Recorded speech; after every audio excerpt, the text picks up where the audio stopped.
I had been looking forward to some quiet time away from everything for months. My life in the city had gotten too loud, too crowded, and I felt like I was carrying a constant weight on my shoulders. I worked too much, barely slept, and most nights ended with me staring at the ceiling with the glow of streetlights bleeding through the curtains. When a coworker mentioned they knew about an old cabin sitting deep in the woods, empty but safe, my interest grew quickly. They told me it was in a remote area, no neighbors for miles and surrounded by thick forest.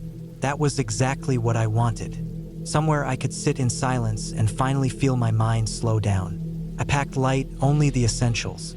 Some clothes, food supplies, water jugs, a flashlight, matches, a small first aid kit, a kitchen knife, and my old camping gear. I figured I wouldn't need much else. The cabin was supposed to be old but intact, with a wood stove, a couple of windows, and a cot. The idea of being away from people felt like medicine to me. I wanted the stillness of trees, the smell of damp soil, and the kind of quiet where you could hear your own heartbeat if you stopped moving. The drive out there was long. I left paved roads behind after a couple of hours and followed a dirt road that narrowed into a rough trail. My car bounced and shook as branches scraped the sides, but I didn't care.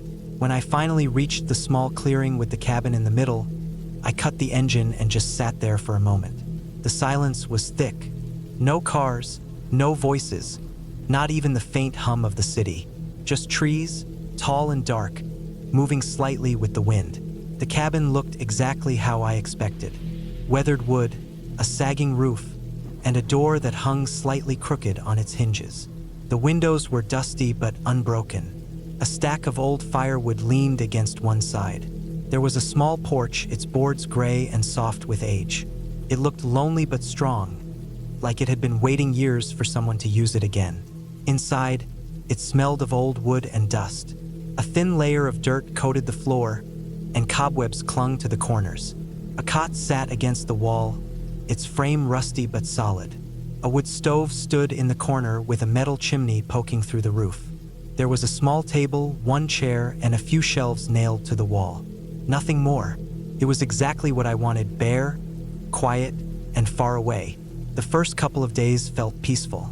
I settled into a simple routine. I'd wake with the light, make a small fire in the stove to boil water, eat something simple, and then walk the trails around the cabin. The forest stretched for miles in every direction. The air was cool and damp, and the ground was covered in thick layers of leaves, moss, and pine needles. At night, I'd sit by the stove, listening to the crackle of burning wood while I wrote in a notebook I had brought with me. The silence was so complete that I could hear the blood rushing in my ears. But by the third day, the quiet started to feel different. Not peaceful, tense. I started to notice things. Small things at first. Twigs snapping somewhere in the trees when I walked. Shapes that seemed to shift at the corner of my vision. I told myself it was deer, maybe raccoons. The forest is always alive, I reminded myself, and it was normal to hear noises. But at night, when I lay on the cot, I began to feel like the silence outside the cabin wasn't empty. It was waiting. One night, just as I was drifting off, I heard something move against the cabin wall. A dragging sound, faint but real. I sat up, heart pounding. I didn't move, just listened. The sound stopped after a few seconds, replaced by silence so heavy it pressed against my ears. I told myself it must have been a branch falling, or maybe an animal brushing past. Still, I didn't sleep much.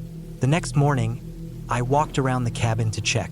The ground was damp from rain the night before, and I saw prints in the mud. Not animal prints, boots. Someone had walked right up to the cabin in the night. I crouched down, studying them. They weren't mine. I hadn't stepped on that side of the cabin since arriving. The prints were fresh, pressed deep into the soft ground, leading away into the trees. A chill ran through me. I tried to reason with myself. Maybe a hunter had passed through. Maybe someone else knew about the cabin and was just curious.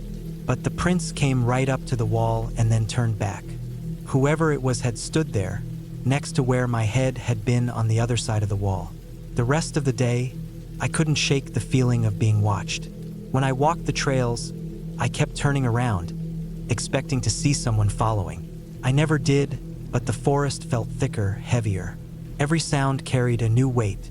That night, I pushed the cot across the room and away from the wall. I kept the flashlight within reach along with the kitchen knife. Sleep came in short bursts. At one point, I woke to the sound of leaves crunching outside. Slow, deliberate steps circling the cabin. My chest tightened as I stared at the ceiling, barely breathing. The steps stopped after a while, but I didn't sleep again. The following morning, I checked outside. More boot prints. This time, they circled the cabin completely, weaving close to the walls before heading off into the woods again. My stomach knotted.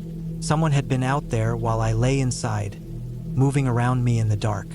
I considered leaving right then, packing my things, getting in the car, and driving away. But the stubborn part of me didn't want to give up. I had come here to get away, and I told myself I was just being paranoid. Maybe it was a hunter, maybe a hiker. Maybe they were harmless. That night was worse. The sound of movement started again, closer this time. Twigs snapping, weight shifting, someone stepping just out of sight. Then came the sound of the porch creaking. Slow steps across the boards right up to the door. I held my breath, gripping the knife so tightly my hand ached. The door rattled softly, just once, as if someone had touched the handle. Then nothing. Silence so sharp it rang in my ears. I sat like that until the first light of morning bled through the windows. When I finally opened the door, I saw fresh prints on the porch, muddy and clear. Whoever it was had stood there, trying the handle. That was the moment I decided to leave. I packed quickly, throwing everything into my bag. My hands shook as I shoved supplies into the car. I wanted to be gone before whoever it was came back. The drive out was tense.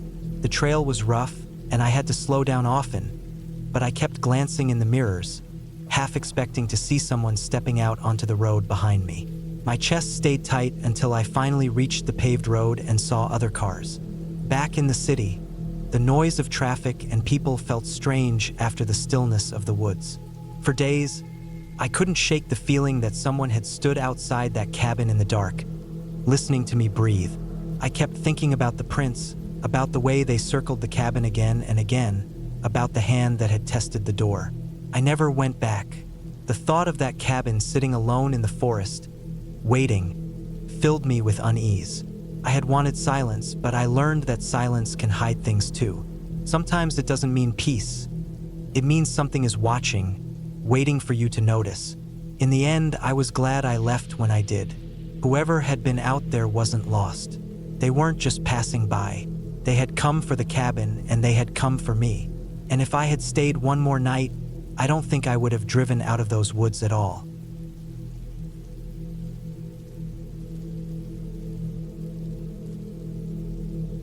I had been looking forward to spending a quiet week in the cabin. It was something I planned for months, saving vacation time and making sure everything at work was set before I left.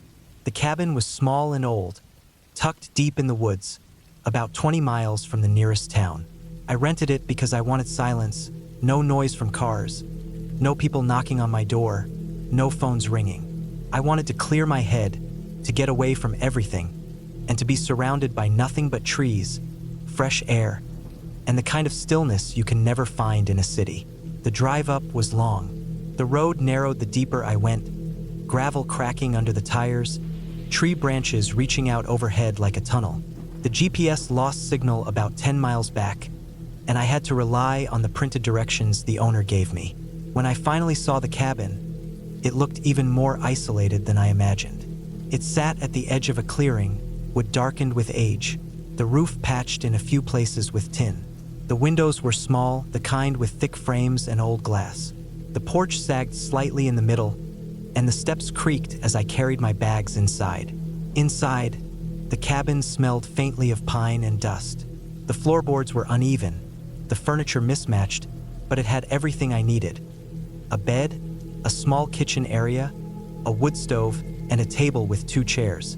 The bathroom was tiny, with an old pump sink that groaned when water came out. There was no cell service at all, which I expected, and the only connection to the outside world was a shortwave radio sitting on a shelf. At first, everything felt perfect. I unpacked, set my food in the small fridge powered by a generator out back, and stacked firewood near the stove. By evening, the forest was already sinking into silence. The air grew colder, shadows stretched across the clearing, and the woods seemed to swallow sound. Sitting on the porch, I felt the kind of peace I hadn't felt in years. That first night was calm. The bed was stiff, the blankets heavy, and every time I shifted, the springs groaned. But I didn't mind. I fell asleep listening to the wind moving through the trees, a slow, steady sound like distant waves. The second day, I explored the area around the cabin. There was a narrow trail leading downhill, packed dirt with roots crossing it like veins. I followed it for about an hour before looping back, not wanting to get lost. The forest was thick, and the trees all looked the same. Still, I liked the quiet. Every so often I saw deer tracks in the mud, and once I heard something heavy moving deeper in the woods, probably a bear, but I didn't see it. When I got back, I cooked, read a book I brought, and wrote in a small notebook. The hours slipped by. The silence started to feel heavy, pressing down on me, but I reminded myself that was the point of being here. That night was when things changed. I woke around 3 in the morning. The cabin was pitch dark, the kind of dark where you can't even see your own hand. At first, I didn't know what woke me. I lay still, listening. The woods were silent. Then I heard it, a crunch of leaves outside, slow, deliberate, like someone walking. I froze, heart thudding hard against my chest. My first thought was a deer, but deer moved quicker, lighter. This was heavier. The sound came again, closer, like footsteps circling the cabin. I told myself it could be a bear, maybe sniffing around, but the steps didn't sound like an animal. They stopped and started pausing too long, like whoever or whatever it was listening. I sat up slowly, careful not to make the bed creak. The cabin had thin walls. If it was a person outside, they could probably hear every movement I made. My mouth was dry. I thought about turning on the light, but that would give away my exact position. Instead, I stayed in the dark, straining my ears. The footsteps circled the cabin once, then faded into the woods. I sat awake until dawn, every muscle tight, eyes fixed on the window. When light finally filled the clearing, I stepped outside. The ground was damp from dew. I walked slowly around the cabin. That's when I saw them. Footprints, human footprints, clear in the mud near the porch. They weren't mine. I hadn't walked there the day before. The prints were large, wider than my own. Whoever it was had been close enough to reach the door if they wanted. I felt a cold knot form in my stomach. My mind raced with explanations. Maybe a hiker got lost. Maybe a hunter passed through. But the cabin was far from any trail, and the prints stopped suddenly at the tree line, like the person stepped into the woods and vanished. The rest of that day, I couldn't relax. I tried to read, tried to eat, but my eyes kept flicking to the windows. The forest no longer felt peaceful, felt like it was watching me. That night, I double-checked the locks. The cabin had only one door, and the windows were too small for anyone to climb through. Still, I shoved a chair under the doorknob. I lay in bed, staring at the ceiling, every sound making my chest tighten. Sometime after midnight, I heard it again. This time it was softer, slower. The creak of the porch steps. Someone was standing right outside. I held my breath, muscles locked, ears straining. The steps shifted, weight moving, boards groaning. Then silence. Long silence. My throat burned from holding still. I wanted to reach for the flashlight, but I was afraid of the sound. After what felt like forever, the steps creaked again, moving away. I didn't sleep. The next morning, I opened the door carefully. The chair I had shoved under the knob had shifted slightly, as if the door had been tested. On the porch rail, I noticed something that made my chest tighten even more. A mark in the dust, the shape of a hand, fingers spread wide. Someone had touched the porch, close to the door. I thought about leaving right then, but the cabin was 20 miles from town, and the gravel road twisted deep through the forest. If I drove out in a panic and the car broke down, I'd be stranded in the middle of nowhere. I decided to wait until morning. At least in daylight, I could see. That day, I stayed inside, every curtain drawn. I kept the shortwave radio on low, static humming through the cabin. It gave me something to focus on, something other than the silence. Night fell too fast. I sat at the table with a kitchen knife in front of me, listening. Hours crawled by. Around 2 in the morning, the generator outside sputtered, then died. The fridge clicked off, the radio went silent, and the cabin dropped into darkness. I sat frozen, knife in hand, hearing nothing but the pounding of my own heart. Then, faintly, the sound of gravel crunching. Steps in the clearing. Slow, careful, coming closer. I gripped the knife so tight my hand ached. The steps moved around the cabin, pausing at the windows, as if someone was leaning close, looking in. Then the porch groaned again. The doorknob rattled softly. I pressed my back against the wall, knife raised. The knob twisted once, twice, then stopped. Silence. Long silence. Minutes dragged. My hand went numb around the knife. Then I heard it. Breathing. Faint, just beyond the door. I don't know how long it lasted. At some point, the sound faded. Footsteps retreating into the woods. I stayed frozen until the sky outside began to pale with dawn. When I finally stepped outside, the clearing was empty. The trees stood silent, dew glistening on the grass. On the porch, in the dust near the door, was something new. A small carving, a crude shape scratched into the wood. A circle with an X through it. That was enough. I packed my bags in minutes, threw everything into the car, and started the engine. Gravel sprayed as I tore down the road. My eyes flicked constantly to the mirrors, half expecting to see someone step out of the trees. The drive felt endless. Every bend in the road looked the same, and I kept glancing at the gas gauge, praying the tank would last. When I finally saw pavement, relief crashed over me so hard I almost sobbed. I didn't stop until I reached town. I pulled into a gas station, hands shaking so badly I could barely grip the wheel. In the daylight, surrounded by people and noise, it felt unreal, like maybe I imagined it. But I knew I hadn't. The footprints, the handprint, the carving, the breathing outside the door. I never went back to that cabin, and I never will.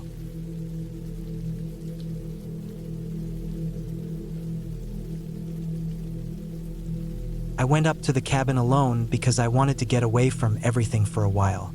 It was late fall, and the air had already started to turn cold, with the kind of damp chill that seemed to sink into my bones. The cabin sat several miles from the nearest paved road, tucked into a thick stretch of pine and hardwood forest. The place wasn't much. One floor, a small loft, an old wood stove, and a sagging porch that creaked whenever I stepped on it. Still, it felt private, quiet, and far removed from the constant noise of town. That was the main reason I liked it. When I arrived, the gravel path leading up to the cabin was half covered with fallen leaves. The crunch of my boots was the only sound I heard as I hauled my bags up the porch and pushed inside. The cabin smelled of dry wood, ash, and the faint must of something that had been closed off for too long. Dust floated in the slants of light coming through the windows. I set down my things, went around opening shutters, and started checking over everything to make sure it was still in working order. I had enough supplies for several days: canned food, water jugs, a camp stove, an axe, and a few other basics. My plan was to spend most of the time hiking, chopping firewood, and just letting myself reset. I thought being alone out there would calm me, but after the first night, I realized being alone in a cabin that deep in the woods wasn't the same as the idea of it in my head. The woods were loud at night, not with people, of course, but with things moving around. Branches snapping, owls screeching, distant yelps of coyotes, and sometimes heavier sounds that made me wonder if it was deer moving through or something else. Every sound felt amplified in the darkness. The cabin's thin wooden walls didn't do much to block it out, and I found myself lying awake, staring at the ceiling, waiting for the noises to pass. The second day, I went out for firewood. The axe bit into the logs with sharp, echoing cracks that carried through the trees. Each swing left me winded in the cold air. I worked for over an hour, stacking pieces by the porch until I had a decent pile. The quiet afterward was thick and heavy, as if the woods had gone still to listen. I kept glancing into the tree line, but nothing moved. I shrugged it off, went back inside, and made a simple meal from one of the cans. That night, something woke me. I couldn't tell what time it was, but the fire in the stove had burned down to faint embers, leaving the cabin in shadows.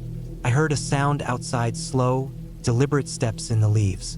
At first I told myself it was an animal, maybe a raccoon or a deer, but then the steps stopped right near the porch. The wood groaned softly as though someone was standing there, shifting their weight. My mouth went dry. I stayed completely still in my bed, listening, my heart pounding so hard it made my ears throb. The steps didn't continue. After what felt like a long time, the sound faded back into the woods. I told myself it had to be an animal, nothing else. But I couldn't fall back asleep. I lay there until pale morning light pushed through the cracks in the shutters. When I finally went outside, there were marks in the dirt near the porch steps. They weren't shoe prints exactly, but they weren't clean animal tracks either. The ground was too disturbed to make out clearly, like someone had tried to scuff them away. My stomach tightened as I studied them. I forced myself to ignore it, telling myself it was just the way the leaves and dirt shifted overnight. Still, I found myself glancing over my shoulder again and again while carrying more wood. That day, I tried to shake it off by hiking one of the old logging roads that cut through the forest. The road was narrow, lined with tall pines that blocked out most of the light. My boots crunched steadily, but every so often I would hear another crunch that didn't match my steps. I would stop and listen, and the sound would stop too. After the third or fourth time, I turned back sooner than I'd planned, feeling uneasy. By the third night, the unease had sharpened into something heavier. I double-checked the latch on the cabin door, set a chair against it, and kept the axe leaning by my bed. Sleep didn't come easy. Sometime after midnight, I heard the crunch of leaves again. This time it was slower, dragging, as though whoever or whatever was moving wanted to be quiet but couldn't. I sat up, holding my breath. The sound circled part of the cabin, then stopped near the back wall. There was a scraping noise, like something rough brushing against the wood siding. I didn't move. My muscles locked up so tight it hurt. The scraping went on for several minutes before fading. Then silence. Not even the usual night sounds filled the air. When morning came, I went outside, and my stomach dropped. On the back wall of the cabin, faint lines had been carved into the wood. Not words, not symbols, just shallow, jagged scratches that hadn't been there before. They looked like they'd been made with something metal. I stood there staring for a long time, my breath visible in the cold air. There was no mistaking it. Someone had been there, close enough to touch the walls while I was inside. I thought about leaving right then, but part of me didn't want to give up. I told myself it was probably just some local messing with me, maybe kids who had found out the cabin was being used. If I packed up and left, I'd feel foolish. Still, I couldn't shake the thought of those footsteps circling the cabin or the scratches left behind. That evening, I lit a fire early and kept it burning hot. I didn't want to sit in darkness again. The flames popped and cracked as I sat at the small table, staring at the door. My food barely tasted like anything. Every creak of the wood made me twitch. Hours passed like that until exhaustion pulled me under. I must have dozed off because the next thing I knew, a sound jarred me awake. The chair at the door scraped softly, as if the weight against it had shifted. I froze. My eyes darted to the axe, and I grabbed it, holding it tight in both hands. The pressure at the door didn't come again, but outside, something moved along the porch boards, heavy enough to groan the wood. Slow, steady, then silence. I sat gripping the axe until my arms ached. My throat was dry, and I barely breathed. It was a long time before I dared move. I didn't sleep again that night. The first light, I shoved my things into my pack. I didn't care how foolish it felt. Something or someone was out there and they knew where I was. The scratches on the wall weren't random. The steps weren't animal. I couldn't explain it all, but I knew enough. Staying meant risking more than just unease. I hauled my pack onto my shoulders and set off down the gravel path, glancing back at the cabin only once. The trees loomed dark around it, and I couldn't shake the feeling of eyes watching me from the shadows. My boots crunched faster than before, carrying me away from the place that had felt safe just days earlier. By the time I reached my truck, I was shaking. Not from the cold, but from the thought of how close it had all been. I started the engine and drove without looking back again. The cabin stayed there, tucked in the woods, but I knew I'd never return. Whatever had stalked me those nights had been real. Not a ghost, not a dream, not my imagination. Something or someone had come close, too close, and left its mark. And I had been trapped inside those thin wooden walls, alone, pretending I wasn't in danger until it was almost too late. Leaving was the only clear choice. It meant safety, and it meant I could sit here now and tell the story instead of being the ending of it.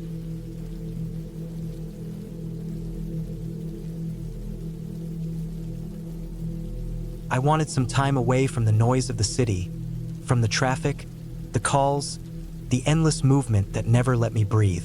I thought a few days in the woods would give me peace, and that a small cabin I had rented through an ad online would give me just that. It was an old cabin sitting in the middle of a forest clearing, far from the nearest road, tucked so deep inside that even cell service barely worked. I told myself that was part of the charm. I thought being cut off would make me relax. I didn't think about the dangers that come when you're completely alone, far away from people, when no one knows exactly where you are or what you're doing. The drive to the cabin took longer than I expected. The last stretch was on a rough dirt road that looked barely touched in years, with deep grooves from old tires and stones scattered across. The trees hung low, blocking most of the light. It felt like driving through a tunnel made of wood. My car shook on every bump, and the silence around me grew heavier with each turn. When I finally saw the cabin, I felt both relief and unease. Relief because I had made it, unease because the place looked forgotten. The cabin was small, built from dark wood that had aged and cracked. The roof sagged slightly in the middle. The porch leaned one way, and the steps creaked when I climbed them. The windows were streaked with dirt and dust, as if no one had cleaned them in years. The lock on the door was rusty, and the key the owner gave me almost didn't fit. When I pushed the door open, the smell of damp wood and stale air hit me. I stood there for a moment, letting my eyes adjust to the dim light. Inside, the cabin was simple. One small room served as both living and kitchen area. A stove sat in the corner, old but still working. A small wooden table stood in the center, its surface scarred by knife marks. Against one wall, there was a narrow bed with a thin mattress, a folded blanket at the end. The floor creaked with every step. There was no electricity. The only light came from the windows, and later at night I would have to use the lanterns that hung from hooks on the walls. I unpacked my bag, set it on the table, and looked around again. Felt strange. Not bad, just strange. Too quiet. Even in the woods, I expected some sound, birds, wind, something. But the silence pressed in, broken only by the occasional crack of wood in the cabin. The first day passed without much happening. I gathered some wood from the pile outside, stacked it near the stove, and tried to make the place feel more lived in. The hours went slowly. I cooked a simple meal, ate at the table, and sat for a long time staring out the window. The forest was thick, the trees tall and close together. The sky turned dark quicker than I expected. By the time I lit the lantern, it was already pitch black outside. That first night, I lay in bed listening to the sounds of the cabin. Every creak, every shifting board made me open my eyes. I tried to remind myself that old cabins always make noises, that with swells and cracks, that the wind moves things. But it didn't help much. I slept little, waking up often, straining my ears for sounds I wasn't sure were real. The next day, I tried to distract myself. I went for a walk through the trees, careful to mark my way so I wouldn't get lost. The woods were dense, and the ground was uneven, covered in fallen branches and soft moss. I kept thinking I saw movement between the trees, but every time I stopped, it was just shadows. After a while, I returned to the cabin, sweaty and tired. That evening, I started to notice things I hadn't before. Small details that made me feel less alone, even though no one else was there. The dirt outside the cabin had footprints. Not mine, I could tell the difference. Mine were fresh, clear, and I knew where I had stepped. These were older, pressed deep into the ground, some leading toward the trees, some circling around the cabin. They looked bigger than my own shoes. At first I thought they might belong to the owner or maybe someone who came here before me, but the way they went in circles unsettled me. I tried not to think about it too much. That night, sleep was worse. The silence wasn't the same as before. There were faint noises outside, not constant, but enough to keep me awake. I heard branches snapping, once the sound of something brushing against the wall. I lay in bed, staring at the ceiling, gripping the blanket tight. I told myself it was just animals. That made sense. These woods had deer, raccoons, maybe even bears. But then I thought about the footprints. They didn't look like animal prints. The following morning, I stepped outside early.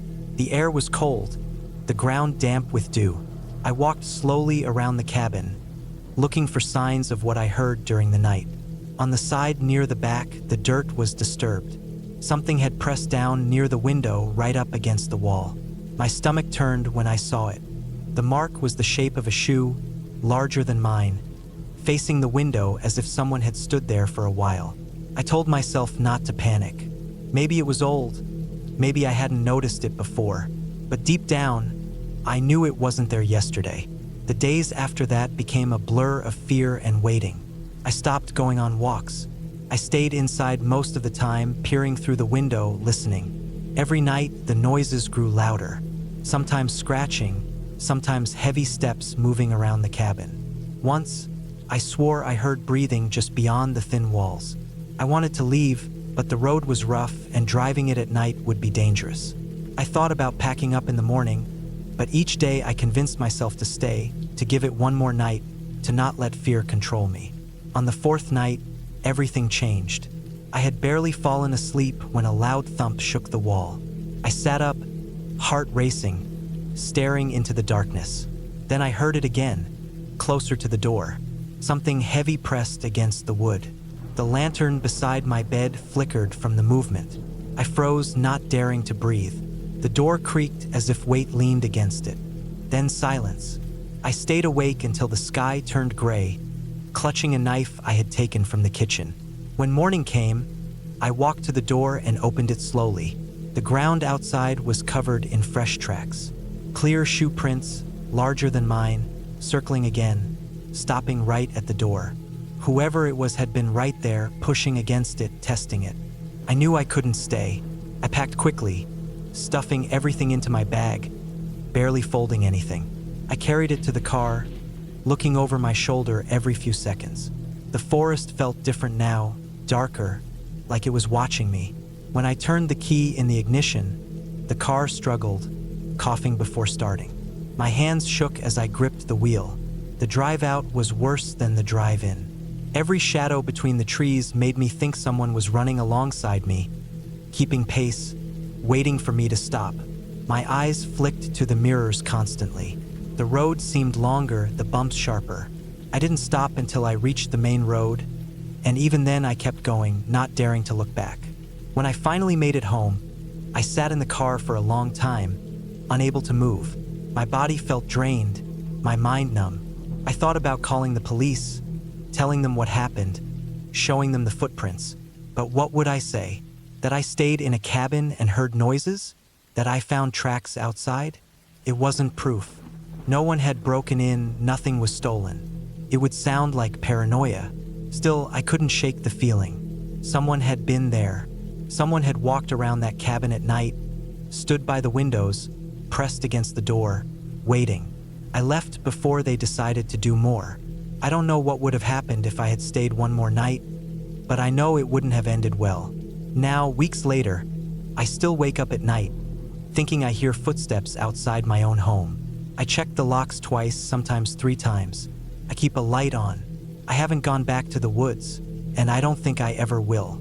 The silence I once wanted now feels like the loudest sound in the world, because I know silence doesn't always mean you're alone.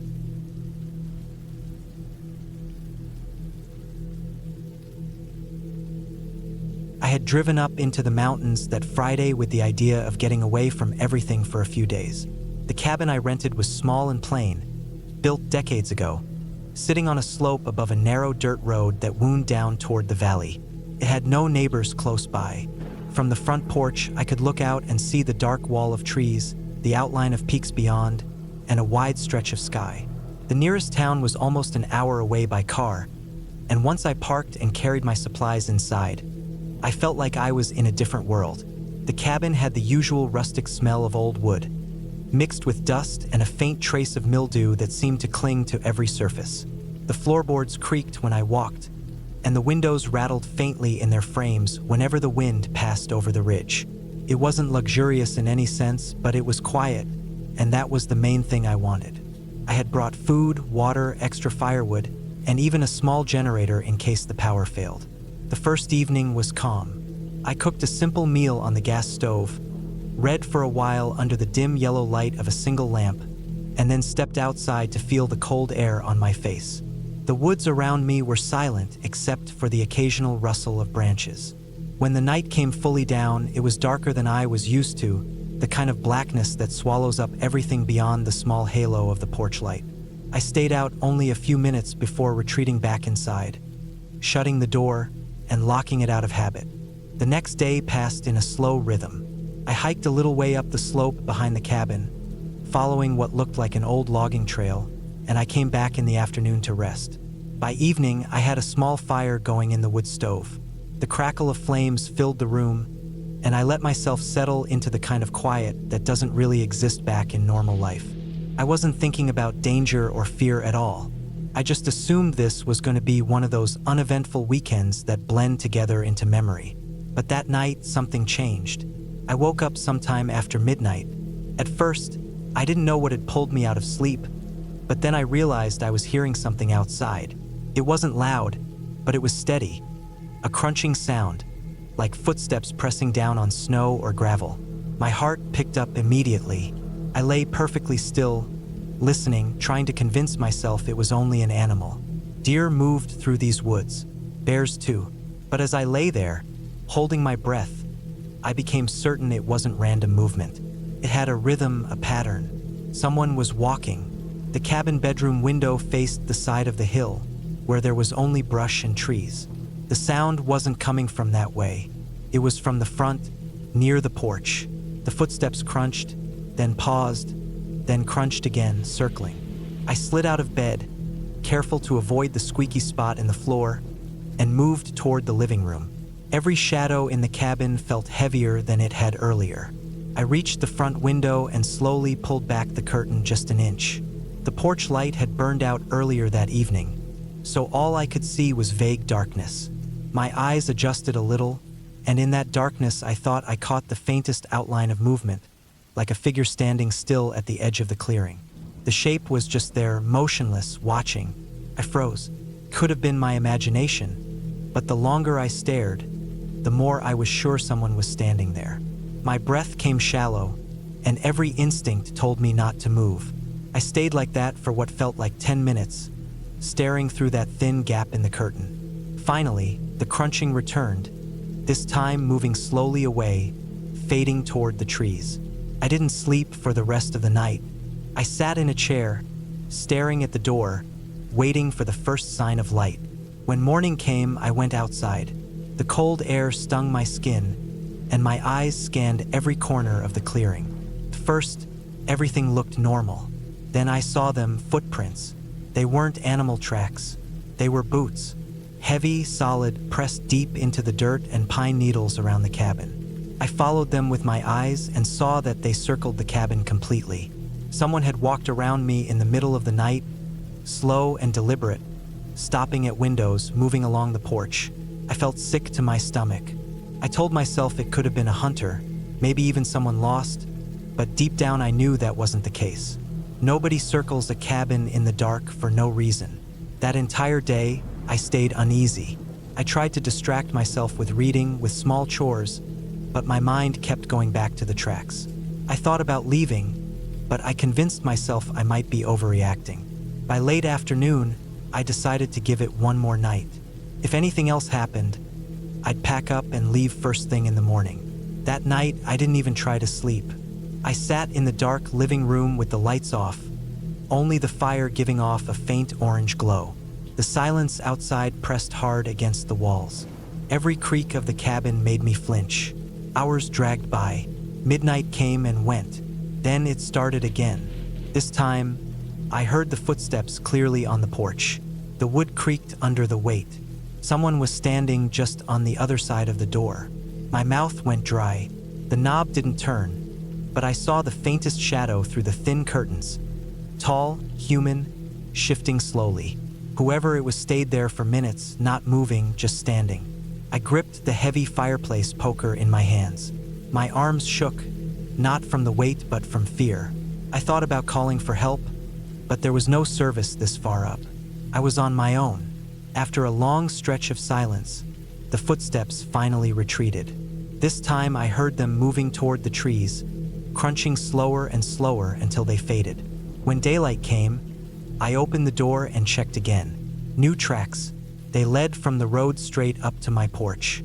That was enough. I packed everything into my truck as fast as I could. My hands were unsteady, my body running on no sleep, but I managed to load up. When I looked down the dirt road before leaving, I saw something that made me freeze. At the edge of the tree line, far down near the bend, a man was standing. He was too far to see clearly, but I could tell he wasn't moving. Just standing there, upright, watching me. I didn't hesitate. I started the engine, turned the truck around, and drove. My tires kicked up dust as I sped down that rough road, my eyes flicking constantly to the mirrors. I kept expecting to see him behind me, maybe stepping out onto the road, but there was nothing. By the time I reached the main highway, the sun was fully up, and I forced myself to calm down. I didn't stop until I reached town. At the first gas station, I pulled in and sat there with the engine running, trying to slow my breathing. I never went back to that cabin. I told the rental company I had left early and didn't give them the full reason. Part of me didn't want to explain. What would I say? That some stranger had stood outside all night, circling, watching, waiting? That wasn't something people would easily understand unless they had felt it. But I knew what I had seen. Someone had come in the night. Not once, but twice. They had walked around my cabin, stopping at windows, standing at the door. They had left prints all around me like a message, and then in the morning they had made sure I saw them before I left. It wasn't random. It wasn't innocent. That weekend, I learned something I had always tried to ignore, that the worst kind of fear isn't in the things you can't explain. It's in the things you can. A man standing outside your cabin in the night, doing nothing, saying nothing, only waiting. That's real. That's enough to change the way you feel about being alone forever.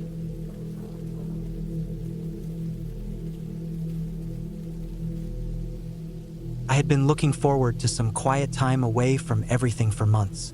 My life in the city had been loud, stressful, and packed with endless noise. The traffic, the constant ringing of my phone, the pressure from work. It all piled up. I wanted silence, nothing but the sound of the wind and trees. That was why I rented a cabin deep in the woods. The photos showed it standing alone, far from neighbors, surrounded by pine trees, with a lake not too far away. It seemed like the perfect place to be alone and reset my mind. The drive to the cabin took longer than I expected. The paved road eventually turned to gravel and then gravel to dirt. My car shook and rattled as I went deeper into the woods. Tall trees leaned in on both sides, the sunlight fading as I moved under their thick canopy. I passed no other cars, no people, not even signs of houses. By the time I reached the cabin, I felt like I had stepped into another world, completely cut off. The cabin was smaller than it had looked in the photos. The wood was old, darkened by years of weather, and the windows looked dusty. The front steps creaked as I walked up, my bag slung over my shoulder. When I opened the door, the smell hit me, stale air mixed with faint mildew. It wasn't terrible, just the kind of smell you get in a place shut tight for too long. Inside, the cabin had the basics. A small kitchen with an old gas stove, a living room with a stone fireplace, a single bedroom with a narrow bed, and a bathroom that looked like it hadn't been touched in years. Dust coated everything. Cobwebs hung in corners. I set my bag down and opened the windows to let some air in. The forest smell, pine, damp earth, and leaves, flooded the space, making it feel less dead. I spent the first hour cleaning. I wiped down the counters, swept the floor, shook the bedding outside. The cabin was livable once I cleared away the worst of the dust. When I was done, I sat in one of the old wooden chairs and just listened. The silence was heavy. No cars, no voices, no distant city sounds. Only the faint rustle of wind moving through the trees. It felt strange at first, like my ears were waiting for something, but soon I started to enjoy it. That first night was calm.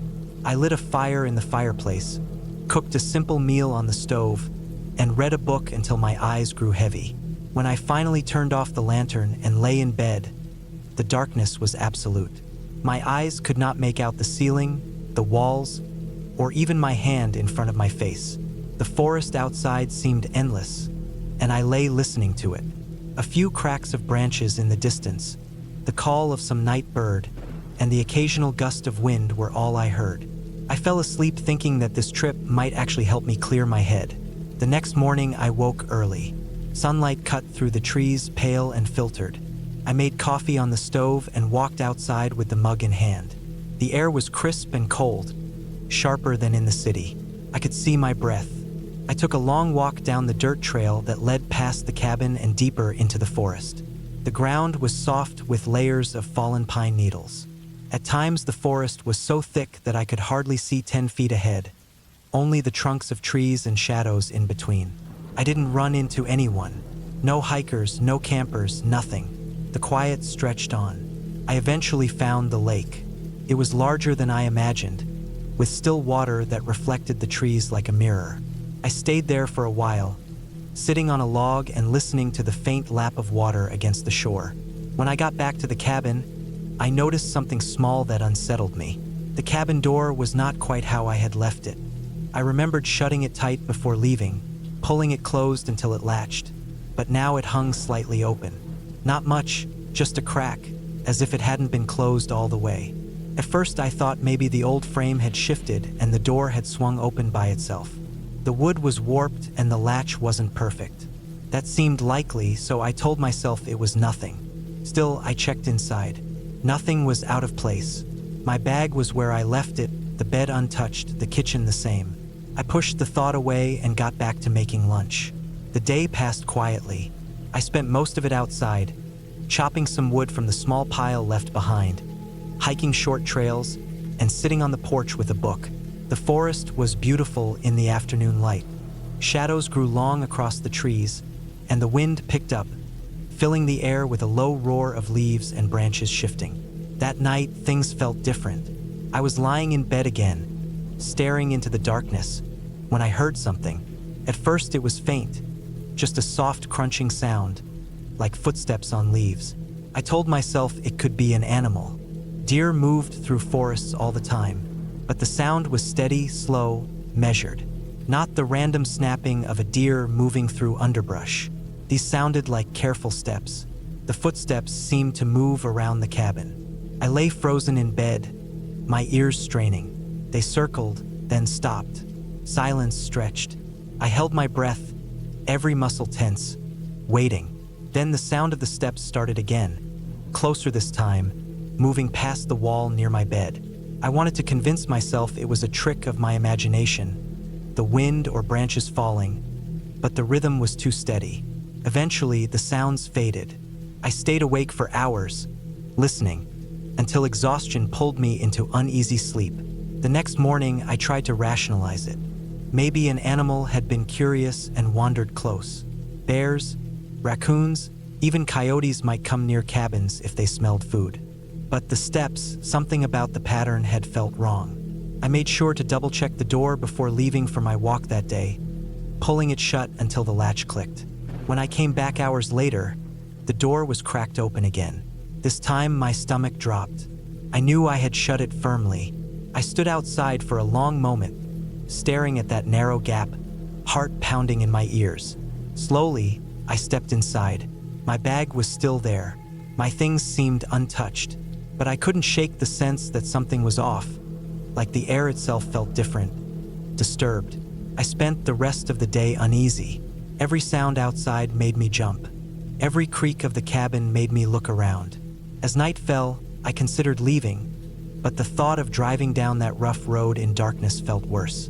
I told myself I would leave in the morning. That night was worse than the last. I stayed awake in bed, lantern turned low, my ears sharp. The footsteps returned. Slow, careful, circling. Sometimes they stopped, sometimes they picked up again.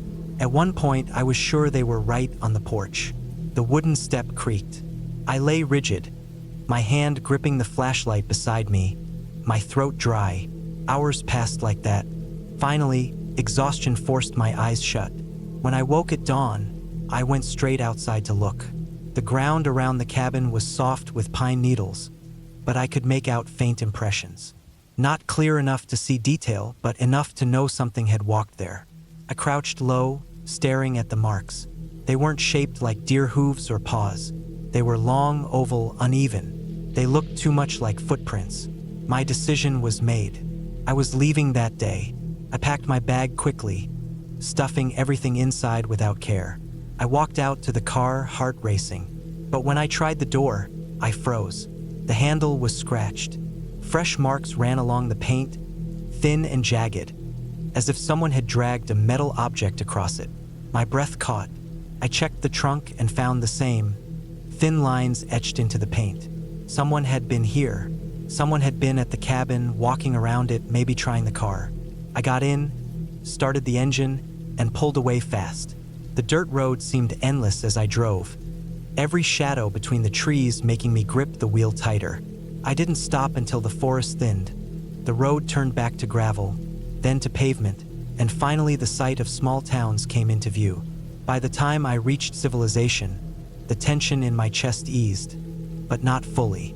I couldn't stop thinking about those footsteps, the open door, the scratches on my car.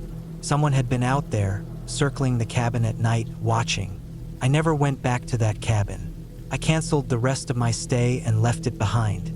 Even now, when I think of the silence of the forest, the creak of the porch step, and the sound of those slow footsteps moving through the night, I feel the same chill crawl up my spine. The cabin had given me silence, but not the kind I wanted. It had given me the kind of silence that hides things, the kind that presses in, the kind where every small sound becomes a warning. And the clearest thought that stayed with me afterward was this: I had not been alone out there. Someone else had been moving in that silence, watching from the dark.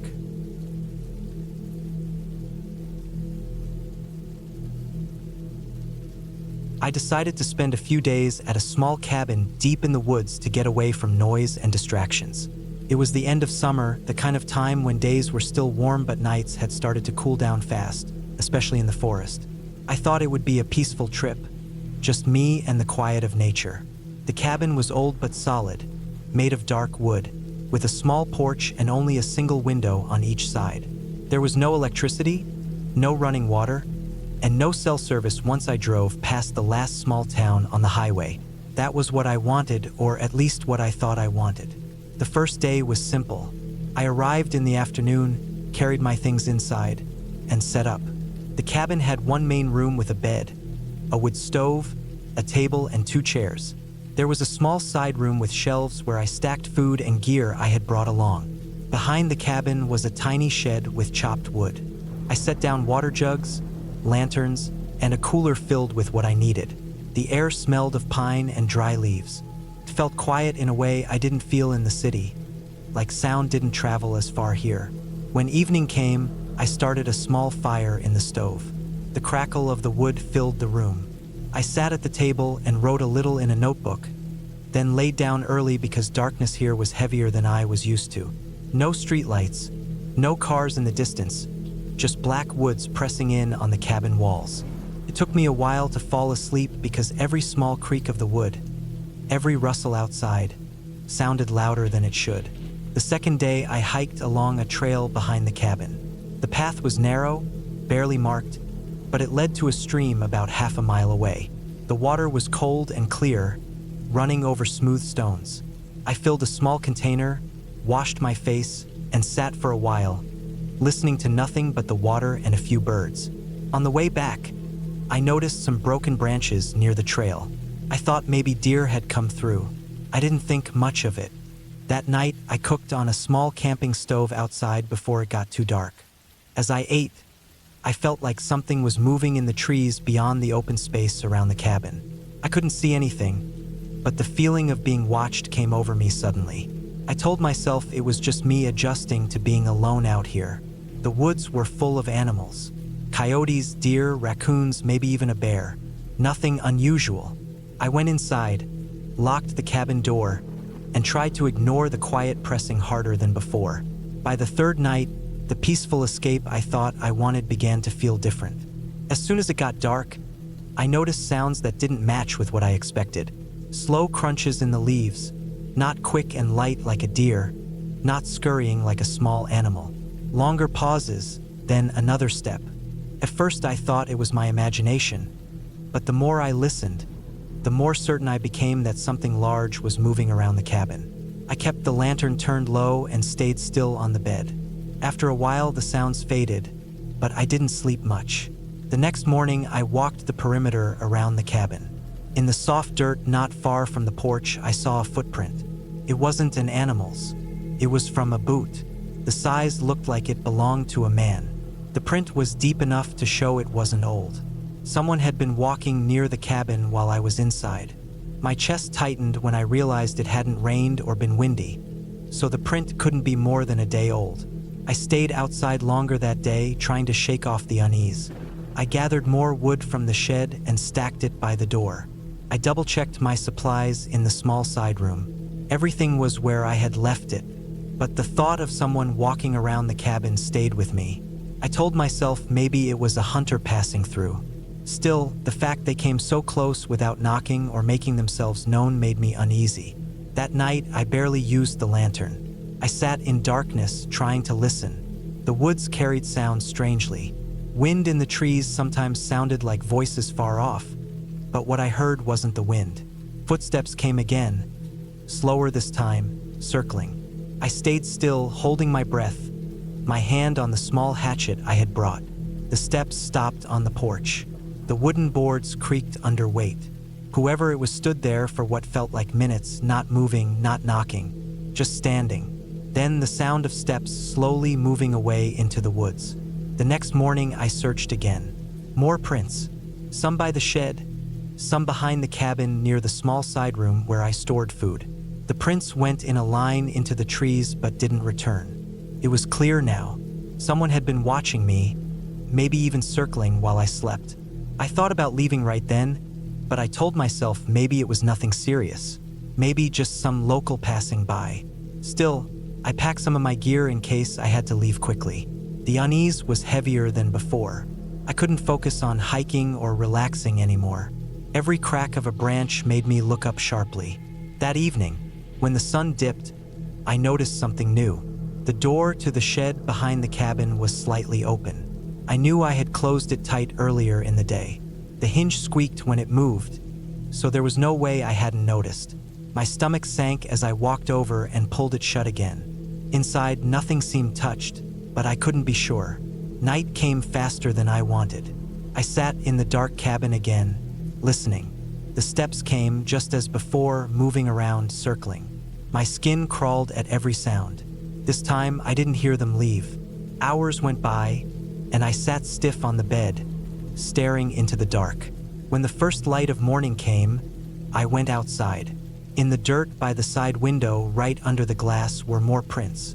Whoever it was had stood there, facing the window, looking in while I sat inside. The thought of someone's face just inches away from me while I sat in the shadows made me feel sick. I knew I had to leave.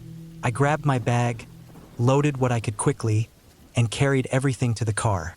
The forest felt too silent, like it was holding its breath. I started the engine and pulled out fast, not looking back at the cabin. The long dirt road seemed longer this time. Every turn made me glance at the trees, thinking I'd see someone step out. Only when I reached the main road and saw another car pass did I breathe a little easier. The tension in my chest eased slowly, but not fully. I kept driving until I was back in town, where I finally stopped at a gas station. I sat there for a long time, the sound of other people moving around comforting in a way I hadn't felt in days. Looking back, I knew I hadn't imagined it. The prints were clear, the shed door had been opened, the porch boards had creaked under real weight. Someone had been out there, watching me night after night, circling the cabin, waiting. What they wanted, I never found out, and I didn't want to. I only knew I would never stay in a cabin that deep in the woods again. Not alone, not without a way to call for help. The quiet I thought I wanted had shown me something worse than noise. The presence of someone out there, hidden, waiting in the dark, and the fact that I would never know how close they had really been.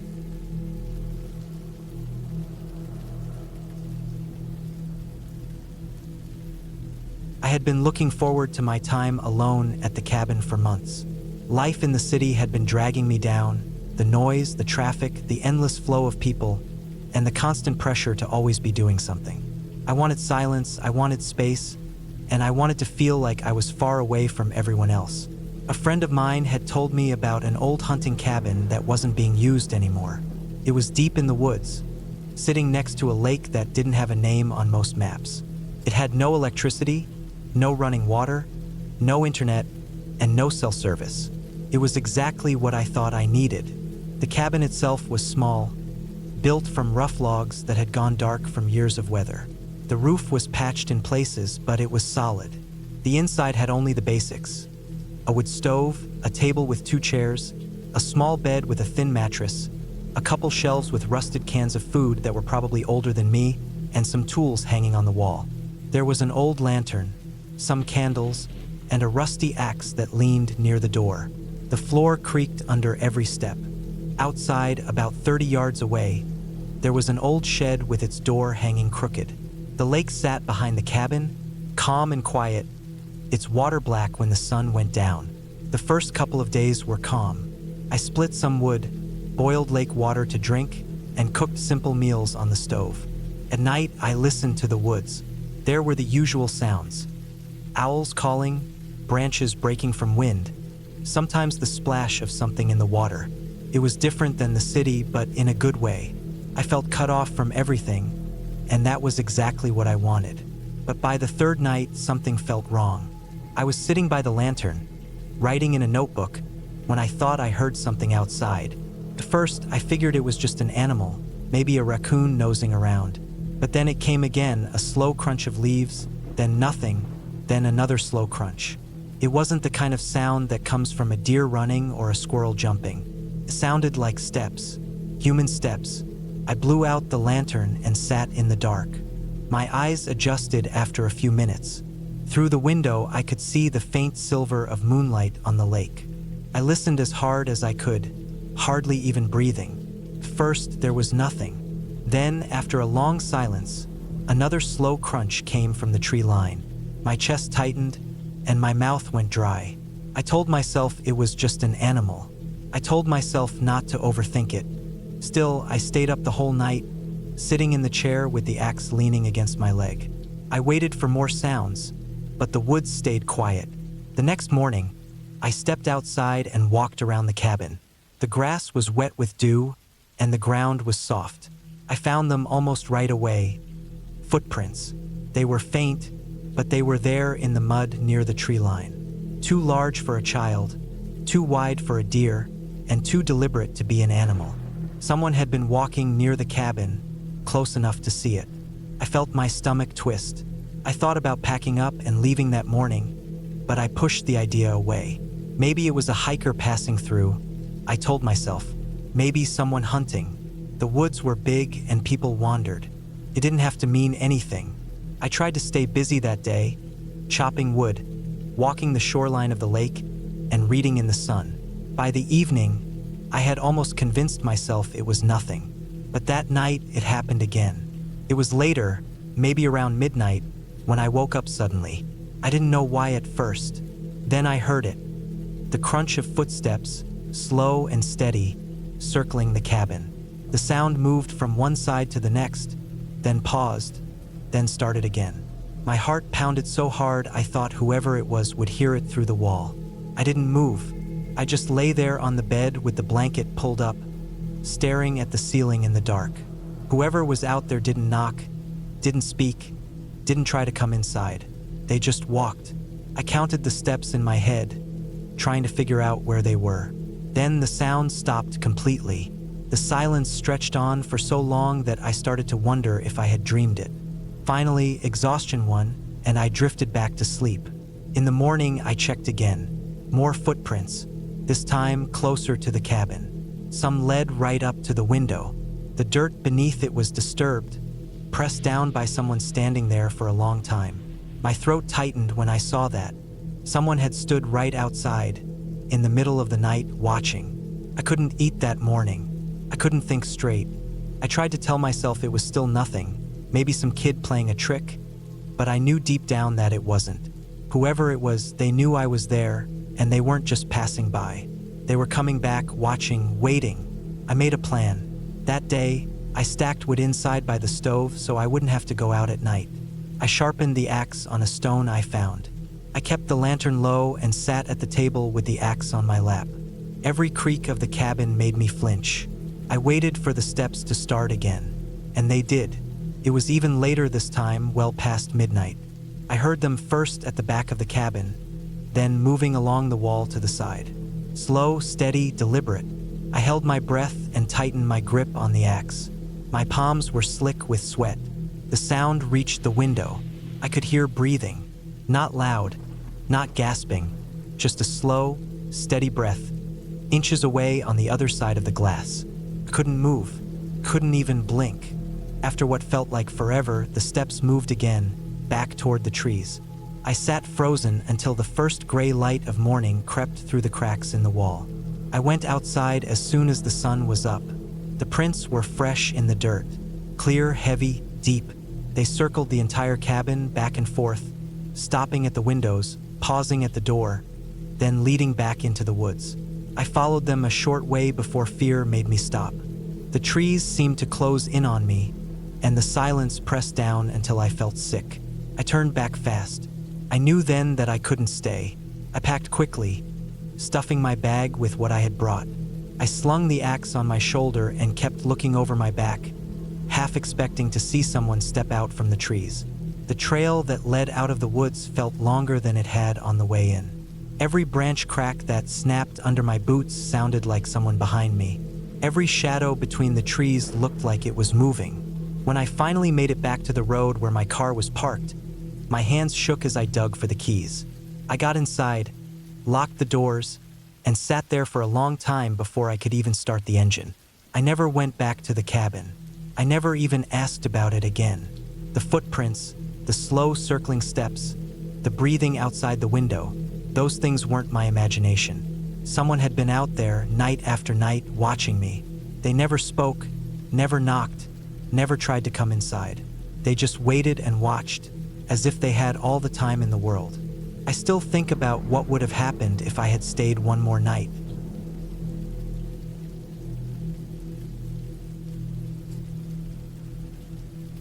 I had been looking forward to spending time in the small cabin for weeks. It was the kind of place I thought would give me peace and quiet away from everything. The cabin belonged to a distant family friend who rarely used it, and I had been given permission to stay there for a while. I imagined long days of calm, reading on the porch, hiking in the woods, and being alone with my thoughts.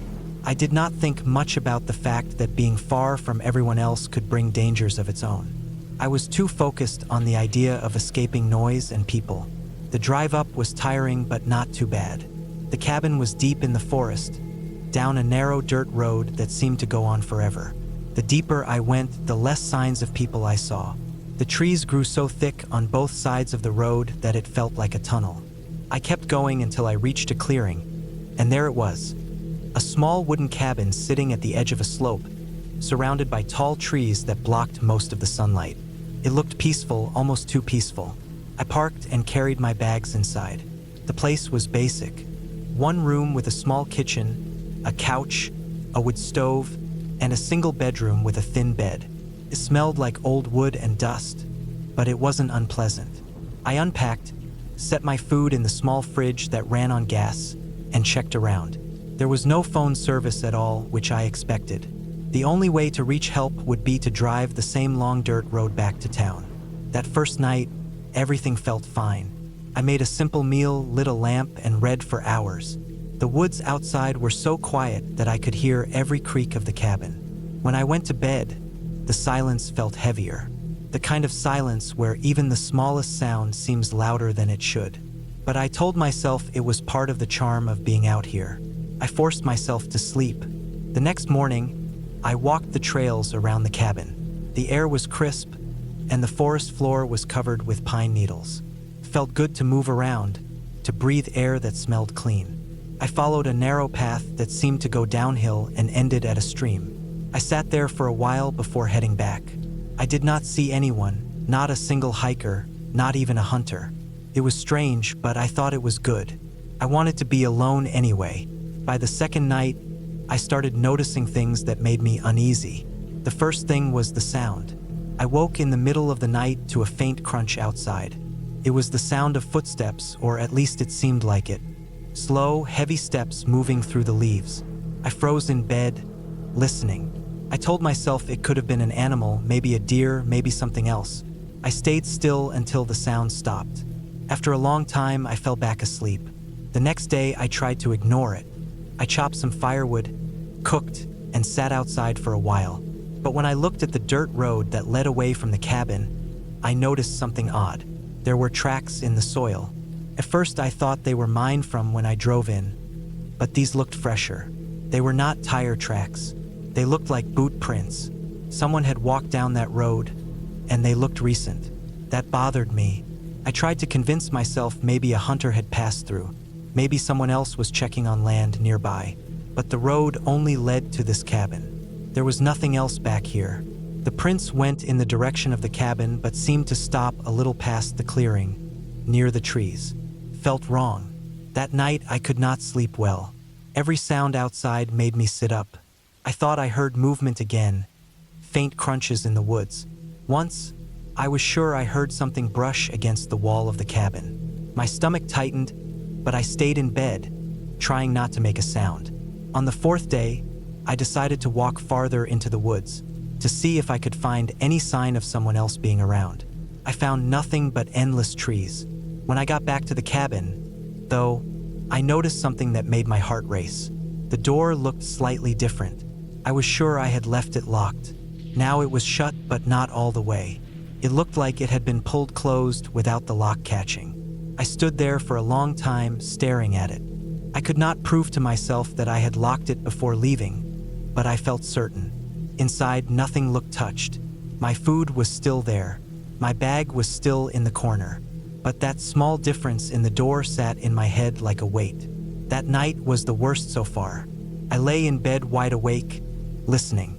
Around midnight, I heard it again. Slow steps outside, circling. They stopped, then started again. My body felt frozen, but my mind raced. I wished I had something better for protection than the small hatchet I used for firewood. I gripped it tight and stayed awake until morning. In the daylight, the fear felt weaker, almost silly. I told myself I was just spooking myself. Still, I checked around the cabin carefully. That was when I saw marks near one of the windows. Faint scratches along the wood, like someone had tried to press something there. They were too high for an animal. I felt sick. Someone had been outside the window, watching. I thought about leaving that day, packing my things and driving out. But part of me was stubborn. I had wanted this trip for peace, and I told myself maybe I was overreacting. Maybe the scratches had been there before. Maybe I just hadn't noticed. I stayed. That night, everything changed. I was half asleep when a sound jolted me awake. A sharp creak from the floorboards inside the cabin. Not outside, inside. My chest tightened. I did not move. I held my breath. I could hear slow steps, heavier than mine, moving across the room. Someone was inside. I did not have time to think. I gripped the hatchet and stayed low. I could hear the steps coming closer, slow and careful. The dark was thick, and I could barely see. My heart pounded so loud I thought it would give me away. I waited until the sound was almost beside the bed, then swung.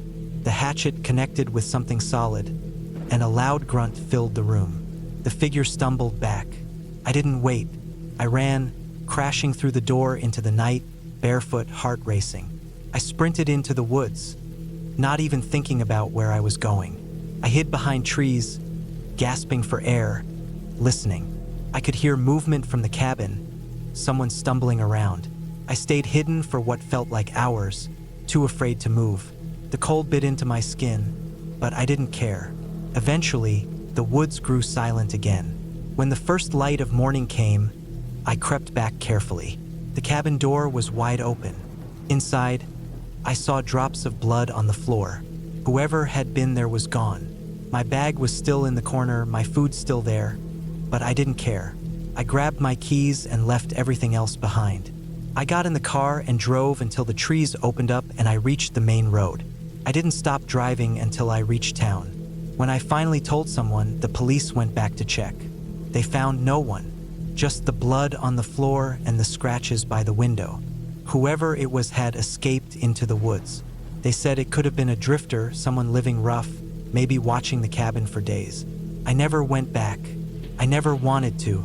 The thought of being watched, of someone stepping inside while I slept, still makes my stomach turn. I thought I wanted silence, but what I got was something far different. Out there, away from everyone, I was not safe. That cabin is probably still standing, empty, in the woods, but I will never see it again.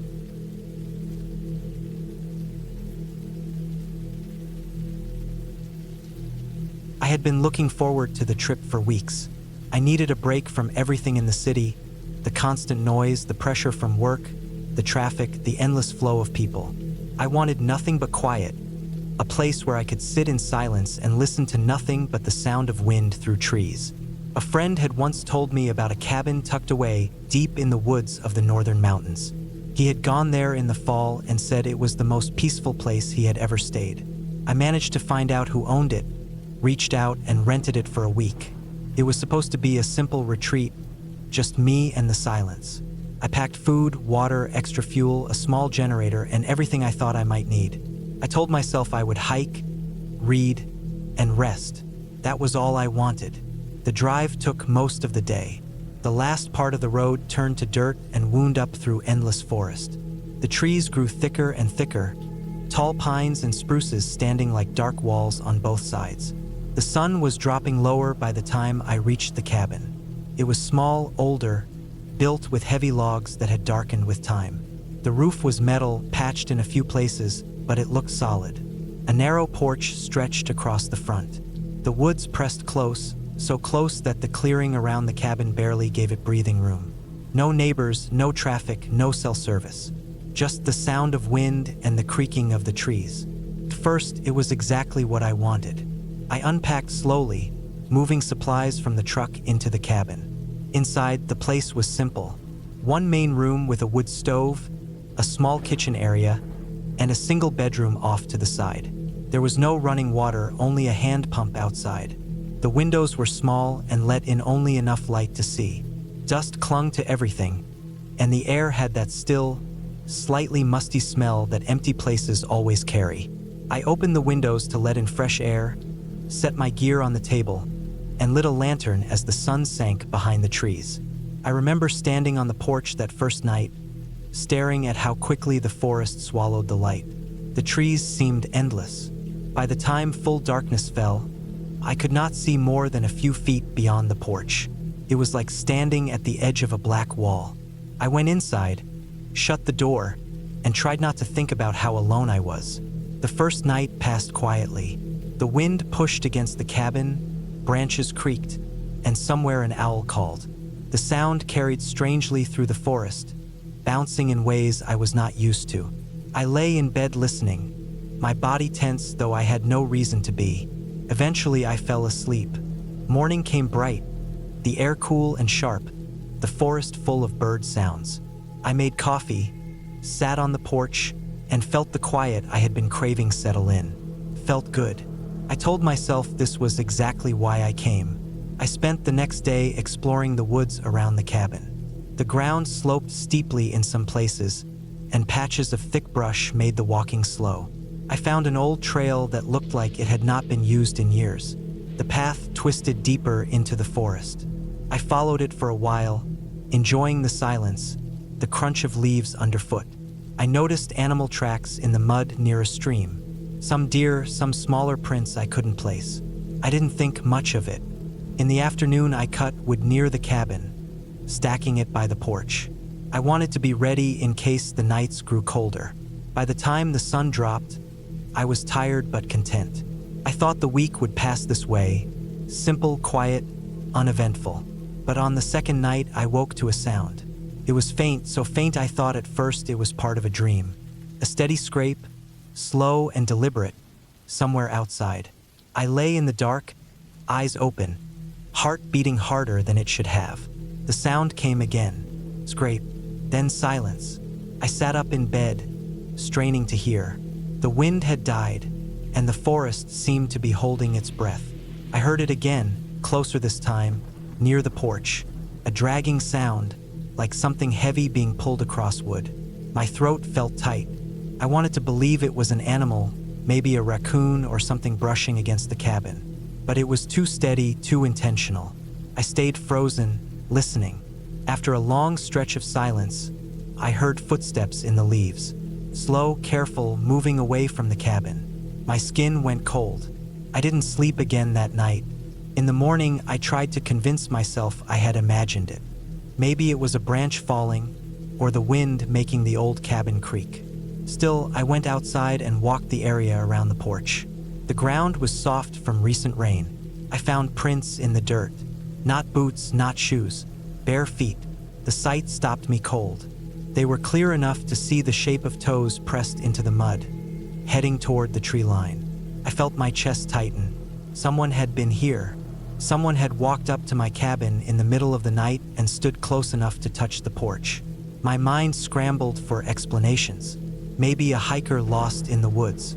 Maybe some local passing through. But the prints were bare. No shoes. Who would walk barefoot this deep into the forest? I followed them a short way until they disappeared into the undergrowth. I didn't go farther. I went back inside, shut the door, and sat at the table, trying to steady myself. That day I couldn't relax. Every sound from the woods set me on edge. I tried reading, tried walking again, but I kept circling back to those prints.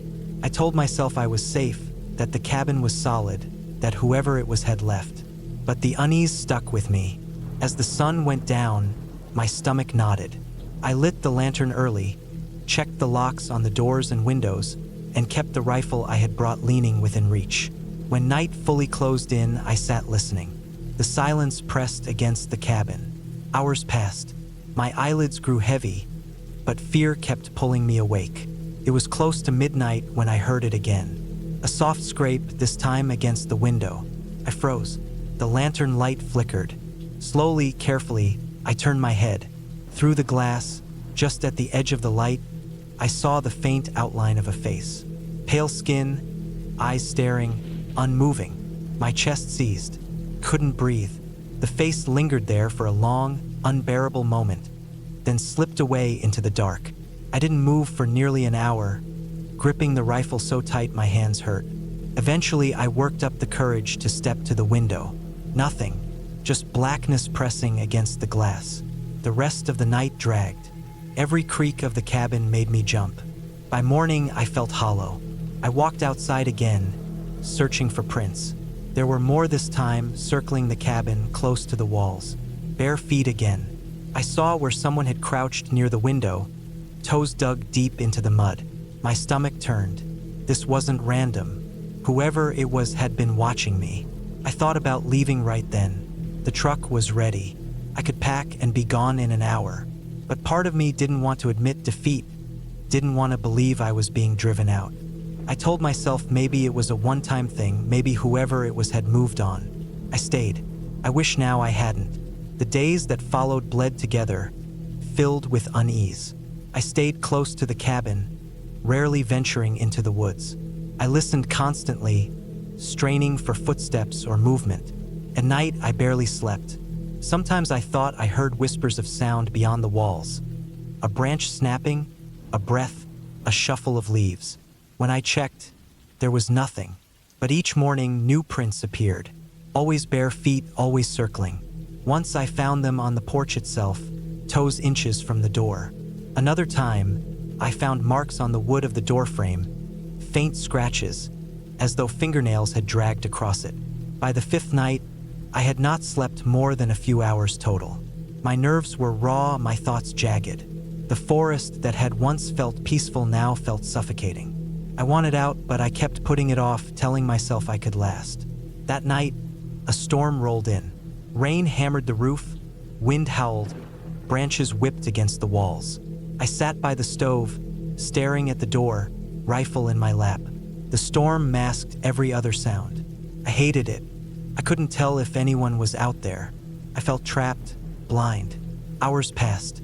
Then, through the roar of wind and rain, I heard a sound that cut through everything. The door latch moving. Slowly, carefully, someone was trying to lift it. My body locked. I raised the rifle, heart pounding so hard it hurt. The latch clicked once, twice, testing. Then it stilled. For the rest of the storm, nothing more came. But I didn't put the rifle down. When morning came, the storm had passed. I opened the door with shaking hands. The porch was wet. The mud churned with fresh prints. Bare feet again, dozens of them pacing, circling. Whoever it was had been out there through the storm, waiting, testing. I knew then I couldn't stay. I packed fast, throwing gear into the truck without care. I didn't eat, didn't drink, just loaded everything I could and started the engine. I drove down that dirt road faster than I should have.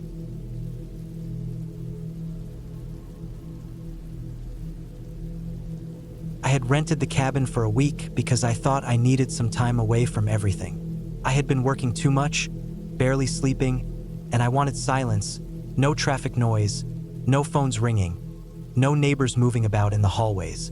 I wanted to be far enough out that I would only hear the wind, the creak of trees, and maybe the sound of water somewhere in the distance. When I looked up the cabin online, it seemed perfect.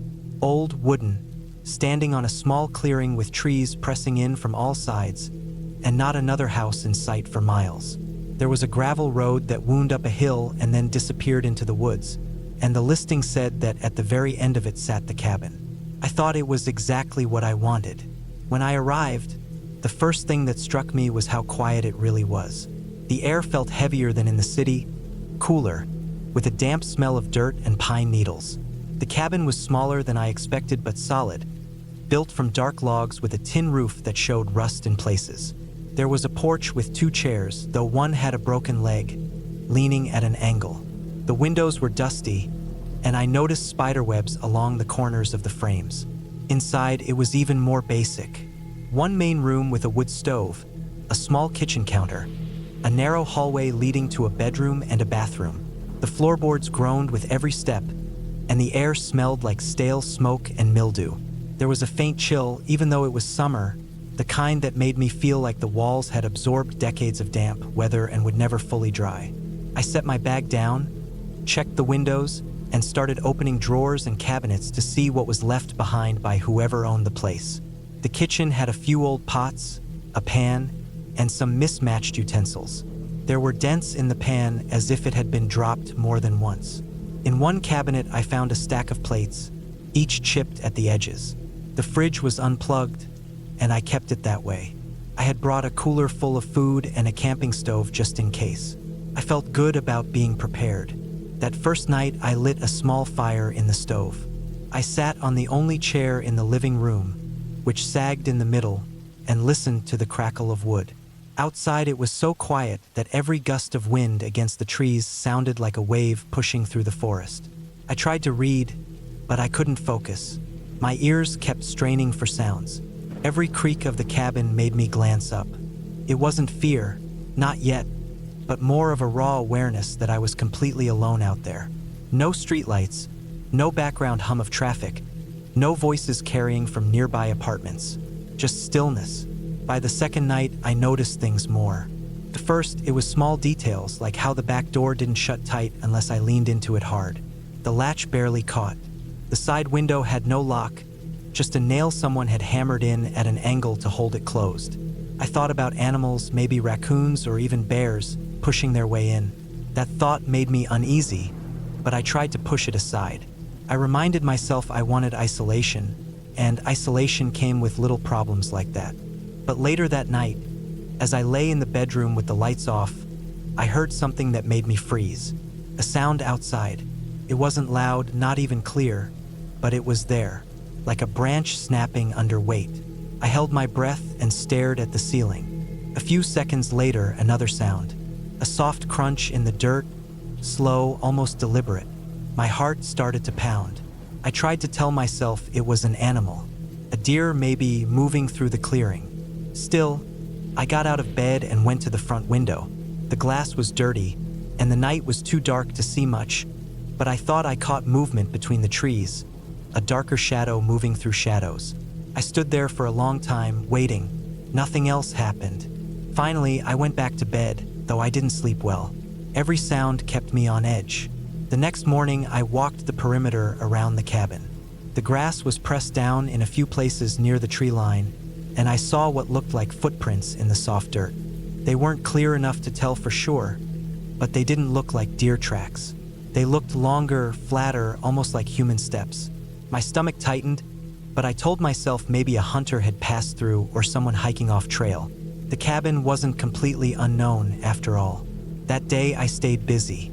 I gathered wood, checked the roof, boiled water for coffee. I tried to make myself believe I was imagining things, but in the back of my mind, I kept going over the sound of footsteps, the broken branches, the possible footprints. The third night was worse. The noises started again, only this time closer. I was lying on the bed when I heard the soft crunch of dirt.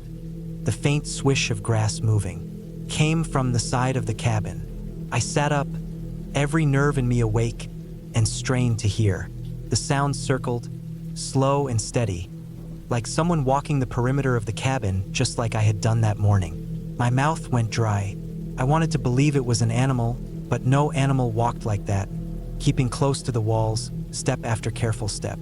I got out of bed and moved silently to the window.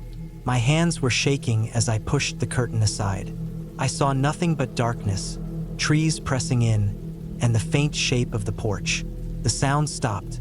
I stood there, waiting, my heart racing so hard I thought it might echo in the room. Then, faintly, I heard something else. A slow scrape, like fingers dragging along the wall outside. I stumbled back from the window, every hair on my body standing up. I barely slept that night. I sat in the chair with the fire dying down, holding a heavy flashlight in one hand, just staring at the door. Every creak of the house felt amplified. At one point, I thought I heard breathing outside, near the window, but I couldn't be sure. By morning, I was exhausted. I walked the clearing again. This time, the prints were clearer. They were human, bare feet pressed into the dirt near the back door. The toes were visible, the heels sunk deeper where weight had shifted. My stomach turned cold when I saw them. Someone had been walking barefoot around my cabin in the night. I thought about leaving right then, packing my bag, getting in my car, driving down that long gravel road. But I hesitated. Part of me told myself maybe it was some local messing around. Maybe kids, maybe someone drunk. But another part of me knew that whoever had been out there hadn't tried to come in. Not yet. That detail kept me frozen between fear and denial. That night, I didn't light a fire. I kept the lights off. I wanted the cabin dark, so if someone was out there, they wouldn't see me. I sat in the bedroom, barely moving, listening.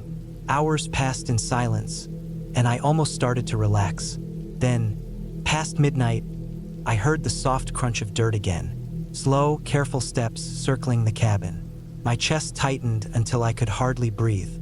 The steps stopped right outside the bedroom window. I stared at the thin curtain, praying it would not move. Then came a sound so faint I almost thought I imagined it. Breathing. Slow, steady, right outside the glass. I stayed frozen, not daring to move. Minutes dragged like hours. Then the sound shifted. Whoever it was moved around the cabin again, back toward the porch.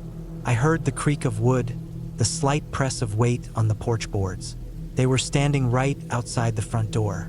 I gripped the flashlight so hard my hand ached. The boards creaked again, then silence. I sat there until dawn, waiting, unable to close my eyes.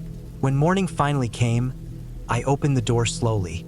The porch boards showed dirt smudges where bare feet had stood. Right in front of the door, 2 clear footprints pressed into the dust. Whoever it was had stood there for a long time, watching. That was enough. I packed my bag fast, shoving everything inside without caring about order.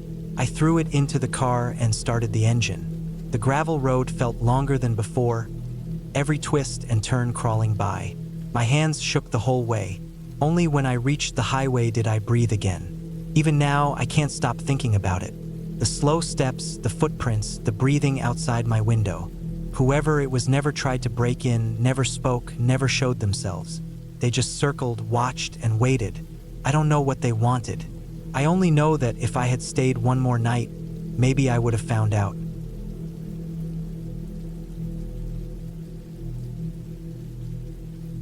I drove into the mountains late in the afternoon, my car heavy with supplies. The road had been nothing but narrow turns, wet gravel, and steep drops on one side. My arms were stiff from holding the steering wheel so tight. The cabin I had rented sat far off the main road, the directions warning me that the last few miles were rough dirt path.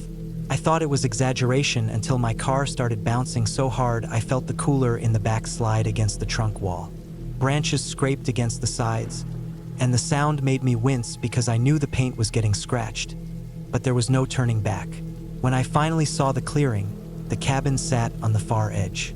It was small and plain, built from dark wood that looked older than the road leading in. There was no one around, just the trees pressing in from every side. They were tall pines mostly, with a few leaning birches, their pale bark standing out against the green wall. The air was sharp with the smell of wet leaves and pine sap. I parked close to the porch. The ground was muddy from the rain earlier, and I could hear the squelch under my shoes when I got out. The cabin's porch boards groaned when I stepped onto them, and when I opened the door, it made a sound like metal grinding. The lock was stiff, but it turned. Inside, the air was cooler, damp, like no one had opened the place for weeks. The cabin had one main room with a small wood stove in the corner, a table with 2 chairs, and a narrow cot pushed against the wall. The floor was uneven, boards warped slightly, and in some spots, I could see thin gaps where daylight leaked through from below. A single window faced the clearing, and from where I stood, I could still see my car parked outside. I set my bag on the table and unpacked slowly. I had canned food, water jugs, a small camping stove just in case the wood stove didn't work, and a few other basics. I laid everything out neatly. Part of me knew I was doing this just to keep my mind calm. It was quiet, almost too quiet, except for the faint tapping of water dripping from the roof outside. That first evening, I collected wood from the edge of the clearing. The trees stood so close together it felt like I was stepping into a wall each time I went in. The ground was soft, covered in layers of needles, and I kept hearing faint snaps of twigs behind me when I stopped walking.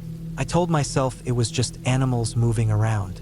My arms ached carrying the wood back, and when I lit the fire in the stove, the crackling sound filled the cabin. It felt warmer instantly, but the warmth didn't take away the feeling in my stomach that I was being watched. I ate a can of beans cold because I didn't want to waste fuel yet. The fire gave off enough heat that the cabin finally smelled like wood smoke instead of damp earth. I sat at the table for a while, staring out the window into the clearing. The light outside dimmed quickly, the trees swallowing the last of the sun. Soon the clearing was black, the glass just reflecting my own face back at me. I didn't like that. I kept thinking about how, if someone was standing out there, I wouldn't know. When I finally lay down on the cot, the boards underneath creaked with each shift. The mattress was thin and smelled faintly of mildew. I pulled my jacket over me for extra warmth. I closed my eyes, but I couldn't block out the sounds. The wind moved through the trees, low and steady. Now and then, something cracked, either a branch breaking or something stepping. I kept telling myself it was just deer or raccoons, but every time the sound came, I found myself holding my breath. Sometime in the night, I woke up suddenly. At first, I didn't know why. The fire in the stove had burned down, just faint orange glow left behind the metal door. The air was colder. That was when I heard it again. A sharp snap outside, closer than before. Then silence. I stared at the window, but it was pitch black. My heart beat so hard it felt like the sound would give me away. I stayed like that for a long time, waiting for something else, but nothing came. Eventually, I forced myself to close my eyes again. The morning light woke me. It came in gray and weak, but enough that I could see every corner of the cabin. I pushed the door open and stepped outside. The ground was wet again, though there hadn't been rain during the night. I looked around the clearing, and that's when I saw them. Tracks. Not animal tracks. Footprints. Bare, wide, pressed deep in the mud near the edge of the trees. I stood frozen for a moment, staring at them. They led out from the woods and stopped about 10 feet from the cabin, then turned back. My throat felt dry. I hadn't seen another car, hadn't heard anything that sounded like people. These woods were supposed to be empty. The rest of the day, I kept busy to stop my mind from racing. I gathered more wood, boiled some water on the camping stove, and checked over the cabin like I might find something I had missed before. The tracks outside stayed in my mind, though. I couldn't stop picturing someone walking barefoot through the trees at night, coming close enough to look at the cabin, then leaving. That second night, I tried to make the fire last longer. I added wood slowly, sitting near the stove with my back against the wall. My ears strained for any sound. Hours passed with only the steady hiss of burning wood.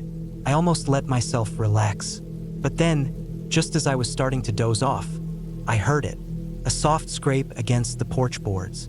I sat up instantly, every muscle tight. The sound came again, slower this time, like weight shifting. I stared at the door, half expecting it to start moving. But it didn't. The sound stopped. I stayed awake the rest of the night, clutching the heavy flashlight I had brought, pointing it at the window whenever I thought I heard something. I never saw anything. When daylight finally came, I went outside again. The mud in front of the porch was marked now. The same wide bare footprints, pressed down deeper, standing right at the steps this time. My stomach twisted hard. Whoever it was had come right up to the door. The thought of leaving crossed my mind, but the drive out was long, and my car sat vulnerable in the clearing. If someone was out there watching, I would be exposed the whole time. I convinced myself it was safer to stay in the cabin during the day, lock everything, and wait until the trip was over. That third day dragged endlessly. I couldn't focus on eating. I barely drank water. I kept looking at the window, then at the door, then back again, my nerves sharp. Every time the wind rustled the trees, I jumped. My body felt heavy, like I hadn't slept in days. That night was worse, much worse. I had piled wood in the stove, but even the fire didn't help me feel safe. Hours after dark, I heard it again, the steps on the porch, slow, careful, almost testing each board. I gripped the flashlight so hard my knuckles hurt. Then came a new sound, a faint tap against the door. Not a knock, just the sound of something brushing lightly against it. I didn't move. I didn't even breathe. My chest burned from holding air in. The sound came again, tap, then silence. Then the long squeak of the porch board as weight shifted away. I stayed up until dawn, my eyes burning. When I finally worked up the courage to step outside, I saw more tracks. They circled the cabin now, looping around, stopping at the windows, then back to the porch. Whoever it was had walked the entire cabin in the dark. At that point, I knew I couldn't stay any longer. I packed everything quickly, my hands shaking so bad I dropped cans and had to shove them into the bag roughly. I kept checking the tree line. Nothing moved, but that didn't make me feel better.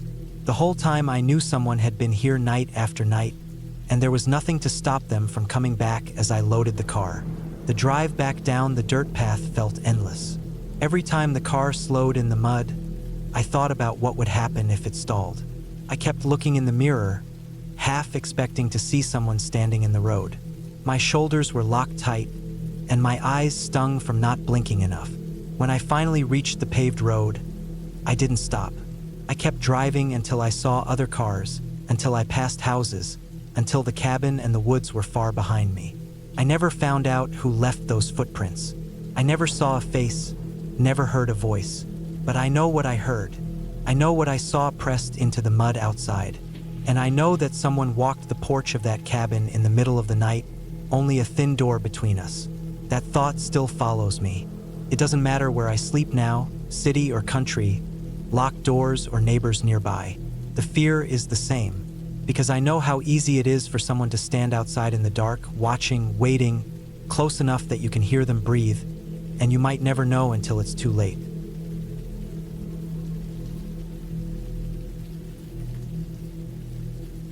It was late autumn when I decided to spend a week at the old cabin deep in the woods. The place had been in my family for years, but it had been sitting empty for a long time. I wanted quiet, no distractions, and time away from everything. The cabin was about 12 miles off the main road, down an unmarked dirt path that twisted through thick forest. Once you drove in, there was no easy way out unless you went back the same long way. Cell service was unreliable out there, and when the wind moved through the trees, the noise carried strangely, almost swallowing any sound that came from the outside world. The cabin itself was simple, a single story with a steep roof, made of weathered logs that had darkened over the years. The windows were small, with heavy shutters, and there was a wide front porch that looked out onto a clearing. Inside, it had the basics: an old wood stove for heat, a couple of small bedrooms, a kitchen with hand-pumped water, and furniture that had been there since my grandfather's time. The whole place had that smell of wood, damp air, and dust that never really went away no matter how much you cleaned. When I first got there, I spent a few hours unpacking and settling in.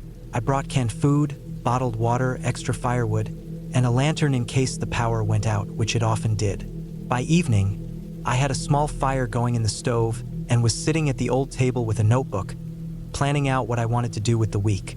It was supposed to be quiet, uneventful time. That was the plan. The first 2 nights were peaceful.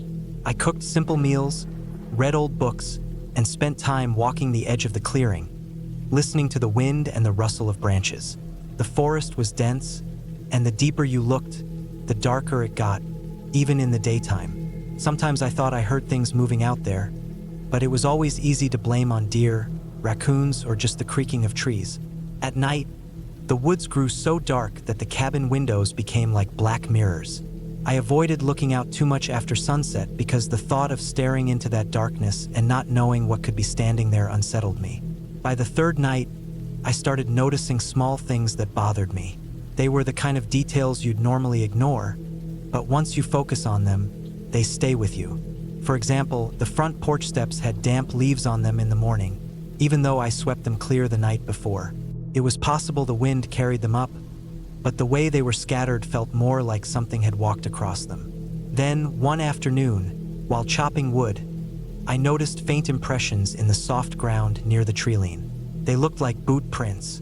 At first I thought they might be my own from when I first arrived, but these faced toward the cabin, and they were fresher than I expected. I told myself not to overthink it. People sometimes wandered in the woods. Hunters, hikers who got turned around, or even just locals cutting through.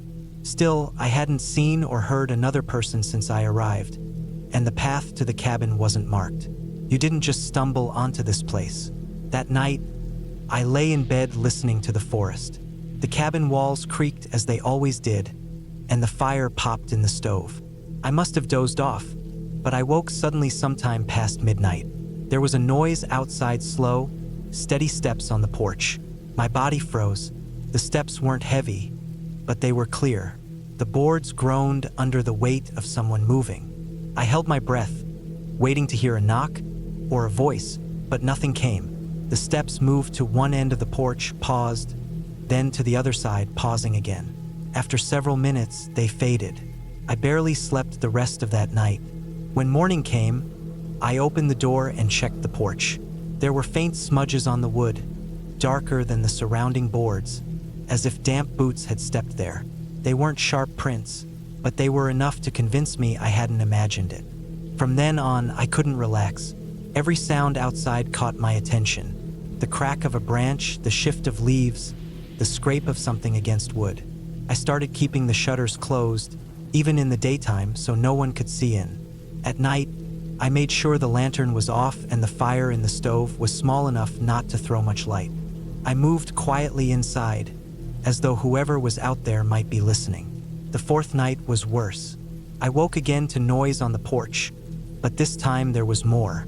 I heard the faint tap of metal against wood, as if something sharp was being dragged along the railing. Stopped, then started again, slow and deliberate. Then came the sound of someone trying the door handle. The latch rattled softly, once, then again. I gripped the old hunting knife my grandfather had left in the cabin, my hands shaking so hard I thought the blade might slip. The door was locked, and the wood was thick, but I couldn't shake the thought that a determined person could get through if they really wanted. The rattling stopped after a while, and the porch steps creaked again.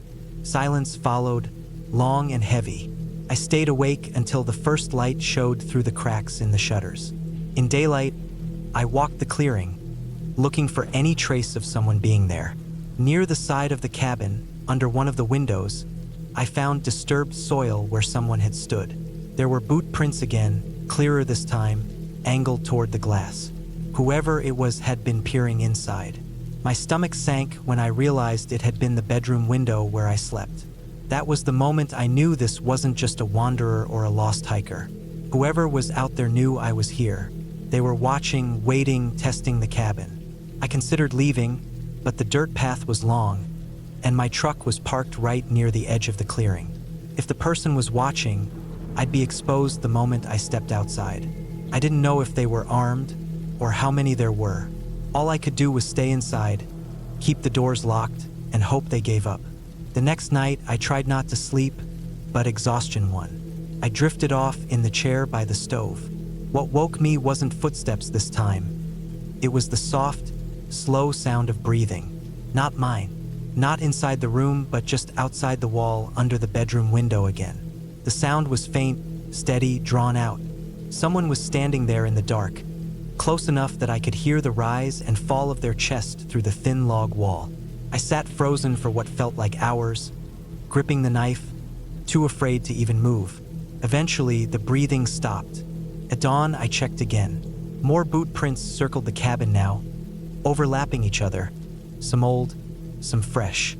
It was clear they had been walking the perimeter, circling over and over while I was inside. The days blurred into each other after that. I barely ate. I barely slept. Every sound outside was a threat, every shadow at the edge of the clearing a figure. On the sixth night, just after midnight, the worst moment came. I heard wood splinter. It was sharp, loud, and final. Someone had driven something hard against the back door. The hinges rattled, the frame shook. I rushed to the kitchen and braced my body against it, my knife in hand. The blows came again, harder, shaking the entire wall. The old wood groaned, but it held. After what felt like forever, the pounding stopped. Silence settled. Then footsteps retreated into the forest. I didn't move until morning. That day, I made my decision. I couldn't wait any longer. Whoever it was would keep coming back until they got in. I packed what I could carry, gripped the knife in one hand, and at first light, I bolted for the truck. The clearing was wide open, and my chest pounded as I crossed it, every second expecting someone to step from the tree lean. I reached the truck, threw my bag inside, and turned the key. The engine roared to life. Gravel spun under the tires as I tore down the dirt path, branches scraping the sides. I didn't look back at the cabin. When I finally reached the main road, my hands were stiff from clutching the wheel so hard. I drove until I saw signs of people again. Only then did I stop. I never went back to that cabin. Whoever was out there, they had been patient, deliberate, and unrelenting. They hadn't come for shelter or by mistake. They came for me, and if I had stayed one more night, I'm certain they would have gotten inside.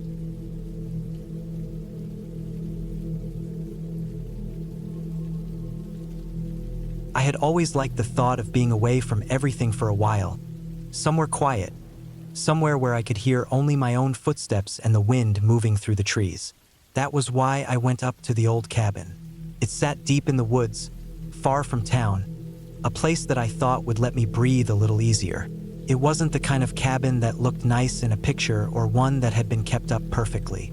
It was old, with boards that had darkened with time, a roof that sagged just slightly in the middle, and windows that still rattled when the breeze pressed against them. But it stood strong, and it had a wood stove, a pump for water, and enough room for me to sleep without worrying about the weather outside.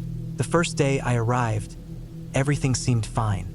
The gravel road had been rough getting there, and I had to leave my car about half a mile away because branches had fallen across the track. I hauled my gear the rest of the way, sweating from the weight of my pack and the uneven ground.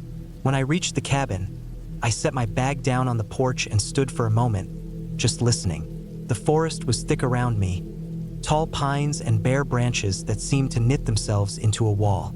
There was no sound of traffic, no distant hum, just the faint chirp of birds somewhere far off. Inside, the air smelled like dust and dry wood. The floor creaked as I stepped across it, and I saw old furniture covered with sheets. I pulled them off, shook them out, and raised a little cloud that sparkled in the sunlight coming through the window. There was a table, a couple of chairs, a bed frame with a thin mattress, and shelves with some chipped dishes. The stove sat in the corner with a pile of wood stacked beside it. I opened the stove door and saw that it was rusted but usable. That first evening, I made a small fire, boiled some water, and cooked a simple meal from what I had carried in. I sat at the table and ate while the fire popped. Felt calm the way I had hoped. When night came, it came hard and heavy. The woods outside swallowed every bit of light, and when I stepped out on the porch with a lantern, I could see only a few feet before the darkness closed in. The air was cold, and I pulled my jacket tighter before I went back inside and locked the door. The first night passed quietly. I woke a few times because of the creaks in the walls and the shifting of the trees outside, but nothing seemed out of place. I figured it was just me getting used to the cabin's noises. On the second day, I went out early to gather more wood and explore a little. The forest floor was soft with fallen needles and leaves, and the ground dipped and rose in slow ridges. I carried a small hatchet and cut a few branches, then sat on a log to catch my breath. That was when I noticed something strange. About 30 yards from where I sat, there was another trail of footprints pressed into the damp soil. They weren't mine. They were older, but still sharp enough that I could see the shape of the boot tread. The direction they went was deeper into the woods, away from the road. I stood and followed them for a short distance. They wound through the trees, sometimes clear, sometimes fading where the ground grew rocky. After maybe 15 minutes, they seemed to disappear altogether, swallowed by grass and pine needles. I stood there for a while, looking around, but there was no sign of anyone. I turned back and made my way to the cabin, telling myself it was nothing unusual. Plenty of hunters and hikers came through these woods, and those tracks could have been there for weeks. That night, though, I had trouble sleeping. The thought of those footprints kept coming back. The cabin felt smaller than it had the night before, the walls closing in with every groan of the wood. I got up once and checked the door to be sure it was locked. I even slid a chair in front of it, not because I thought it was needed, but because it gave me a little more peace of mind. The next morning, I decided to walk farther. I wanted to know if there were other signs of people nearby. I set off after breakfast with a pack, some food, and water. The woods were quiet again, too quiet at times, with only the occasional crack of a branch. After an hour or so, I came to a small clearing. In the center was the remains of a campfire, cold and scattered. Blackened stones were set in a circle, and charred wood lay broken in the middle. I crouched down and touched the ashes. They were dry but not old. When I pressed my fingers into the center, I felt that faint chalky residue that hadn't yet been washed away by rain. I guess someone had been there maybe a few days ago. I stood up and looked around the clearing. There were no tents, no bags, nothing left behind except the fire. But on the far side of the clearing, I saw something that made me freeze. Pinned against a tree with a knife was a piece of fabric. It looked like part of a shirt, dirty and torn. The knife was large, the kind used for hunting, and it was stabbed deep into the wood. I walked closer, slow and careful. The sight of it made my stomach tighten. I didn't touch it. I just stood there, staring. My mind went in circles, trying to come up with a simple explanation. Maybe it was just someone messing around. Maybe hunters had left it. Maybe it didn't mean anything at all. But it didn't feel right. The rest of that day, I couldn't shake the feeling that someone else was out there, someone not far from me. When I returned to the cabin, I kept glancing behind me, half expecting to see movement in the trees. That night was worse than the others. I sat by the stove long after the fire had burned low, listening. Once, I thought I heard a faint crunch of leaves outside, but when I went to the window, there was nothing, just black trees and silence. On the fourth day, I woke to find something that turned that unease into real fear. Near the porch, pressed into the soft ground, was a fresh footprint. It wasn't mine. The tread was different, and it was angled toward the cabin, not away from it. The soil was still damp, which meant it had been made not long before I found it. I crouched and stared at it for a long time, my chest tight. That was when I understood something I had been trying to avoid. Someone else was here. Someone who had been close enough to stand outside the cabin in the night while I slept. I tried to steady myself. I told myself not to panic. The best thing was to stay aware and be careful. I checked my supplies, made sure I had my hatchet near, and decided not to wander far that day. I stacked more wood, fetched water, and kept myself busy. But every sound outside pulled my attention. Every crow that called or branch that snapped made me jump. By the time the sun started to set, I was wound tight. I locked the door, checked the windows, and sat in the dark with only the stove fire burning. Hours dragged. The woods outside seemed to press harder against the walls, and the silence was so deep it rang in my ears. Then I heard it. Slow steps in the leaves moving just outside. I held my breath. The steps came closer, circling the cabin. I didn't move, barely even breathed. The sound stopped, and for a long time there was nothing. Then the faintest scrape against the wall, like fingers dragging across the wood. I stayed frozen until my legs ached. Eventually, the sounds faded. I sat awake until morning light came through the window. When I finally stepped outside, I saw new marks in the dirt. More footprints, more clear than before. Whoever it was had walked all the way around the cabin, close enough to touch the walls. My chest felt hollow when I saw them. Whoever was out there wasn't just passing by. They were watching. That day, I packed my things. I didn't care about the food I hadn't eaten or the supplies I had left. I just wanted to leave. I strapped on my pack, took the hatchet, and headed down the path toward where my car was parked. The woods were silent, but I kept looking over my shoulder. Every shadow looked like a figure. Every sound seemed like a step. When I reached the place where I had left my car, my fear turned heavier. The car was there, but the tires had been slashed, all four of them flat and useless. I stood staring at it, my throat dry. Whoever had been near the cabin had followed me out here and made sure I couldn't leave. I backed away from the car and looked around. The forest seemed endless. No movement but the wind in the branches.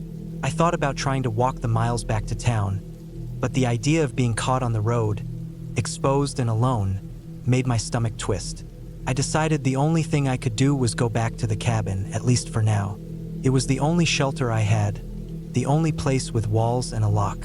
The walk back felt longer, each step heavier. When I reached the cabin, I shut myself inside and pushed the table against the door. My mind ran in circles, thinking of what to do. There was no phone service, no way to call anyone. I had food and water, but not enough to last long. That night, the sounds came again. Steps, slow and steady. Then a pause. Then the scrape against the wall. My chest pounded, and I gripped the hatchet so hard my hand ached. At one point, there was a sharp knock on the door, just once. Then silence. I didn't sleep. I sat there until morning came, eyes on the door. When light filled the room, I stood and looked outside. No one was there, but new footprints circled the cabin, close and deliberate. Days blurred after that. Each night, the sounds came.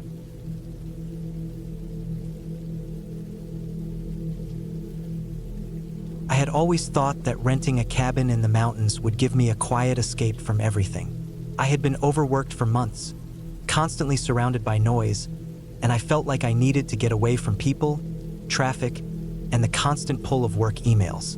When I found a small listing for a cabin deep in the woods, with no neighbors for miles and no internet service, it sounded perfect. The photos showed a plain wooden cabin with a small porch, a roof that looked like it had seen better days, and a dirt road leading up to it. The nearest town was about 40 minutes away, and even that town was barely more than a grocery store, a gas station, and a few old houses. The first day I drove up, I noticed right away how quiet it was. The dirt road wound through thick trees, and by the time I got to the cabin, I could no longer hear the sound of my car tires on asphalt or see any sign of another person. The air was cooler up there, and the only sounds I picked up were the faint rustle of wind through the branches and the creaking of the wooden porch as I carried my bags inside. The cabin had one bedroom, a small kitchen, and a living area with an old wood stove. There was no running water, just a hand pump by the porch, and the bathroom was an outhouse tucked behind the trees. It was far from comfortable, but that was exactly why I liked it. The first evening went smoothly. I set up my things, unpacked some food I had brought along, and started a fire in the stove. The smell of burning wood filled the room and made me feel calm. I sat on the old couch with a lantern beside me, reading until my eyes grew tired. When I stepped outside before bed, the darkness shocked me.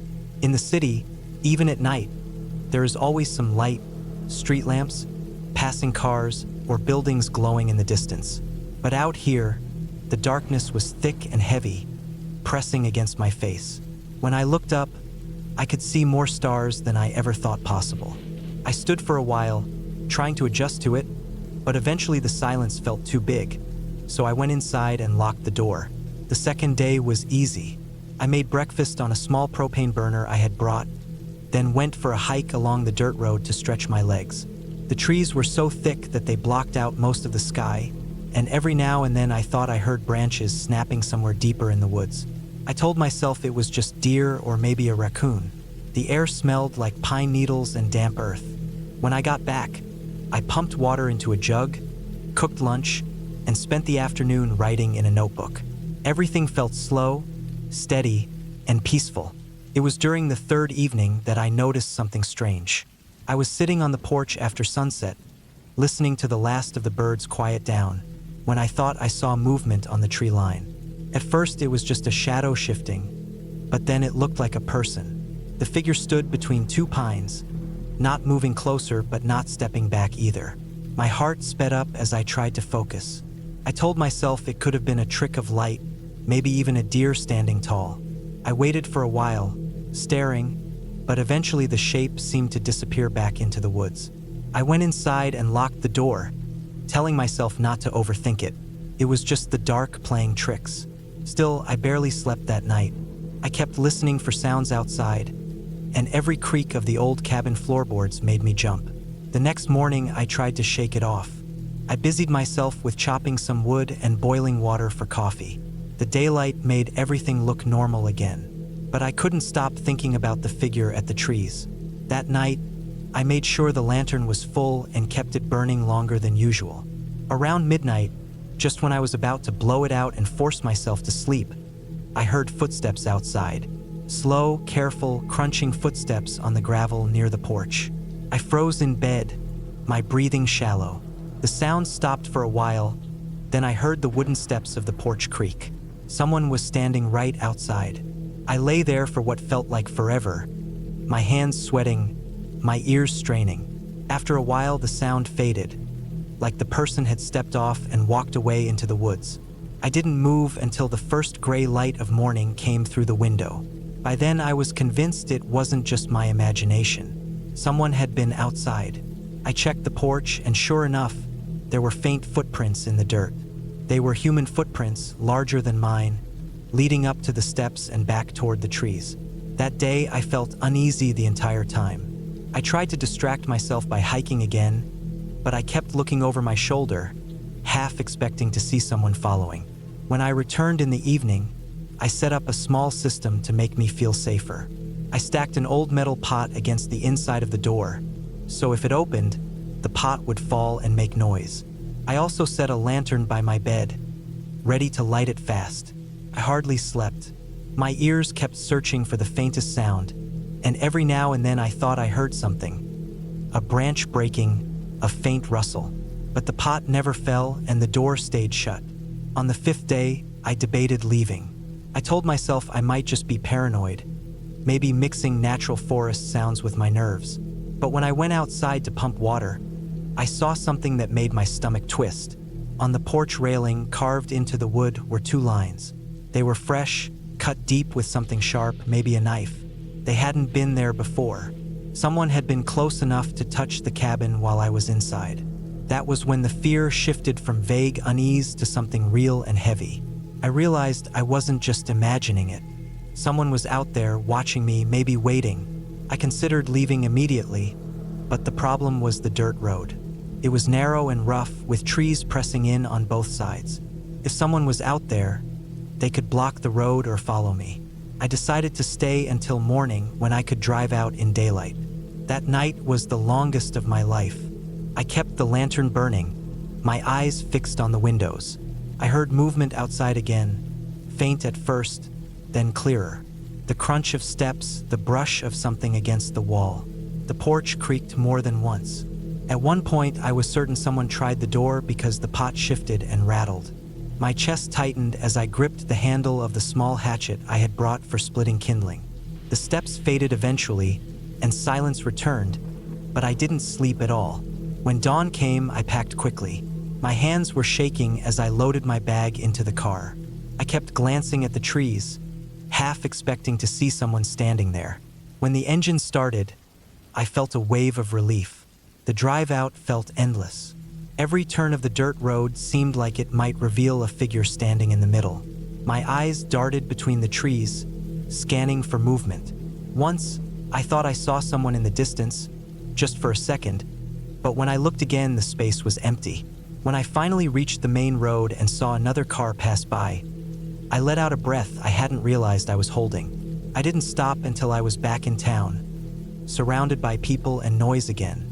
That night, in a cheap motel room, I lay on the bed staring at the ceiling. The silence of the cabin still filled my head. I kept seeing that figure in the tree line, the footprints on the porch, the carved lines in the wood. I wondered who had been out there.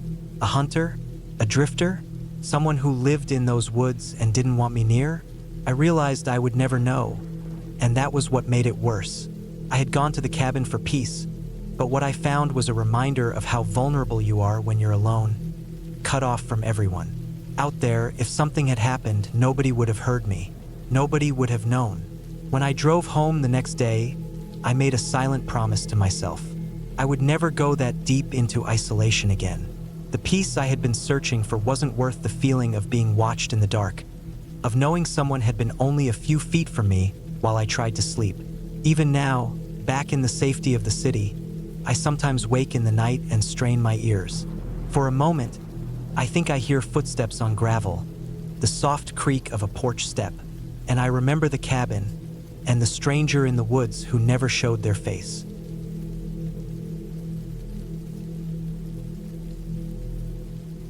I had been looking forward to that trip to the cabin for months. Life in the city had been dragging me down. The noise, the constant pressure of work, the endless screens and traffic. When I found the listing for a small cabin by a lake up north, it felt like a perfect break. It was supposed to be quiet, simple, with no neighbors close by. Just a place where I could shut off everything for a week, cook basic meals, walk in the woods, and maybe fish if I felt like it. The drive there was long, about 6 hours from where I lived, most of it highways until the last stretch turned into smaller roads that wound through thick pine forests. The further I drove, the fewer cars I saw. The sun was starting to lower behind the trees when I reached the gravel path that led to the cabin. The path was narrow and uneven, filled with potholes, the kind of road that made you slow down whether you wanted to or not. Branches scratched against the sides of my car, and I had to keep adjusting to avoid the bigger rocks. When I finally pulled up, the cabin was just as advertised. It was small, single-story, with a tin roof that looked a little rusted in spots. The wood was dark and weathered, the kind that showed years of rain and snow. There was a porch with a single rocking chair, and the lake stretched out just beyond the trees behind it. It looked peaceful in a quiet and heavy way, the kind of place where you could hear every small sound because there was nothing else. Inside, the cabin was simple. One main room with a wood stove in the corner, a table with 2 chairs, and a small couch that faced a dusty old bookshelf. The kitchen area was just a sink, a counter, and a few cabinets. In the back was a single bedroom with a narrow bed and a dresser. The air smelled faintly of wood and damp earth, but it wasn't unpleasant. I unloaded my car slowly, placing my cooler in the kitchen and my bag in the bedroom. I had brought simple supplies: canned food, rice, some pasta, coffee, and a pack of bottled water. I had matches, a flashlight, a first aid kit, and a knife just in case. The cabin had no electricity, which I had known beforehand, but it did have a water pump and plenty of wood stacked by the porch for the stove. By the time I was settled in, the sun had dipped below the trees, and the sky was fading into that deep blue before full night. I lit a lantern and sat on the porch for a while, listening to the forest. The lake was so still that it reflected the trees like glass. There were no sounds of cars, no planes above, nothing but crickets and the occasional rustle of branches. For the first time in a long time, I felt the weight of complete isolation. The first night was uneventful. I cooked a small meal on the stove, read a little from a book I had brought, and fell asleep early. The bed was firm but fine, the kind of place where you expect to toss and turn but then wake up to find you slept through the night. It was the second day when I started noticing small things. That morning, I walked down to the edge of the lake. The water was cold, clear enough to see rocks beneath the surface. I sat there for a while, throwing pebbles in, watching the ripples spread. When I walked back to the cabin, I noticed footprints in the dirt path near the porch. At first I thought they were mine, but they didn't line up with the shoes I was wearing. These were bigger, wider, and seemed fresher. They weren't muddy, just imprints in the dry soil, like someone had walked through recently. I crouched down, studied them for a while, and told myself it could have been from whoever came last to the cabin. Maybe they hadn't washed away yet. Still, I checked around the cabin a little more carefully. There was no lock on the door, just a latch from the inside, but nothing seemed disturbed.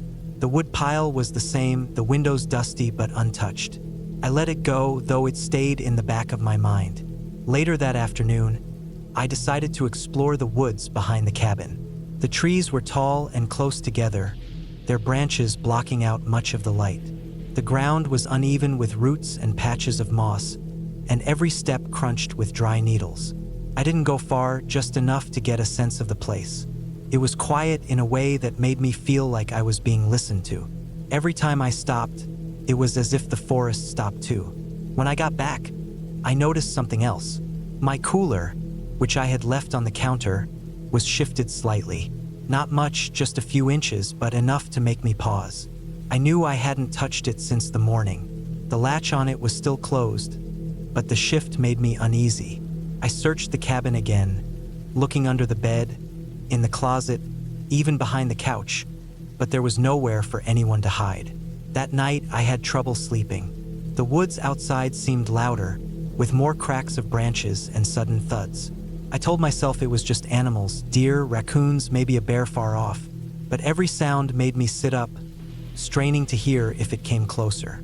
At one point, I thought I heard the porch boards creak, the slow, heavy kind of creak that only happens when weight is on them. I held my breath for a long time, staring at the thin curtains, waiting to see if a shadow passed by the window. Nothing did. Eventually, exhaustion won, and I drifted off. The next morning, I stepped out onto the porch. That was when I saw it. The rocking chair, which had been still since I arrived, was turned slightly toward the window, as if someone had been sitting in it and looking inside. I froze there, my eyes locked on that chair, my chest tight.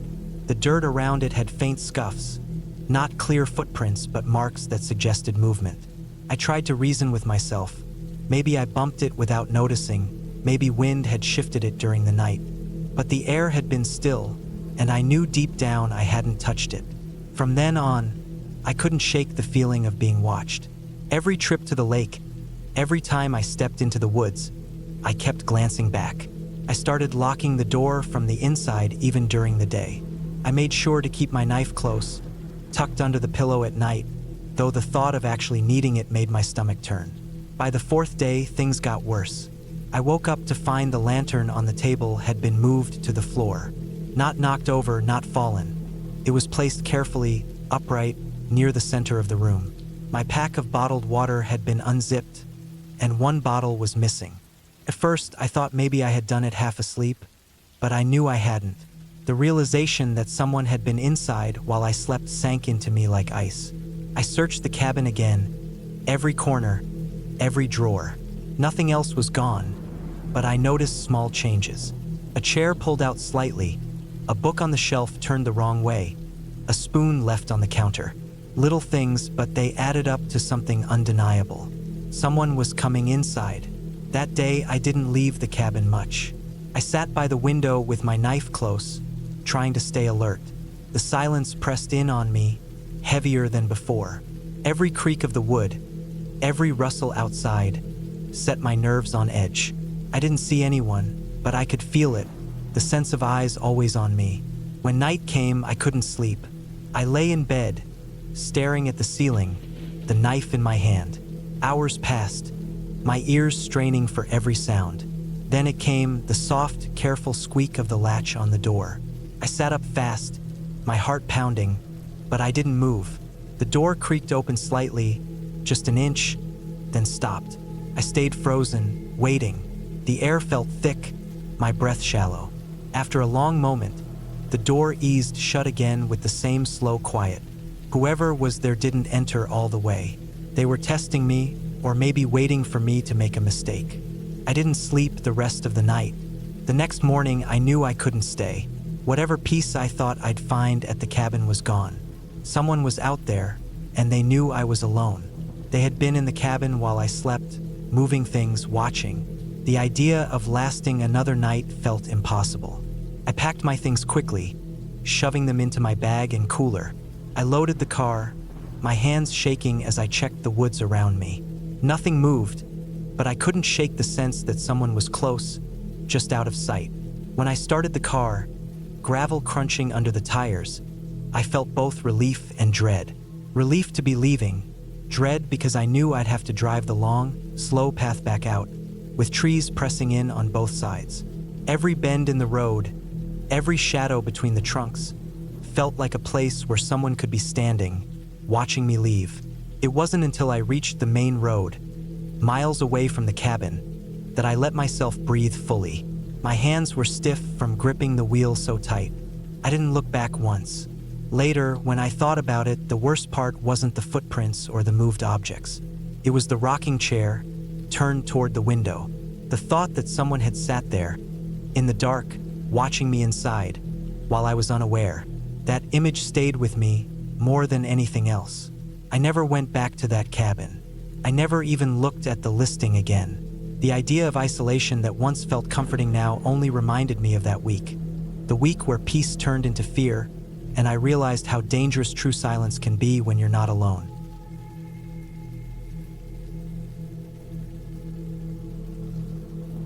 I had been planning a break away from everything for months.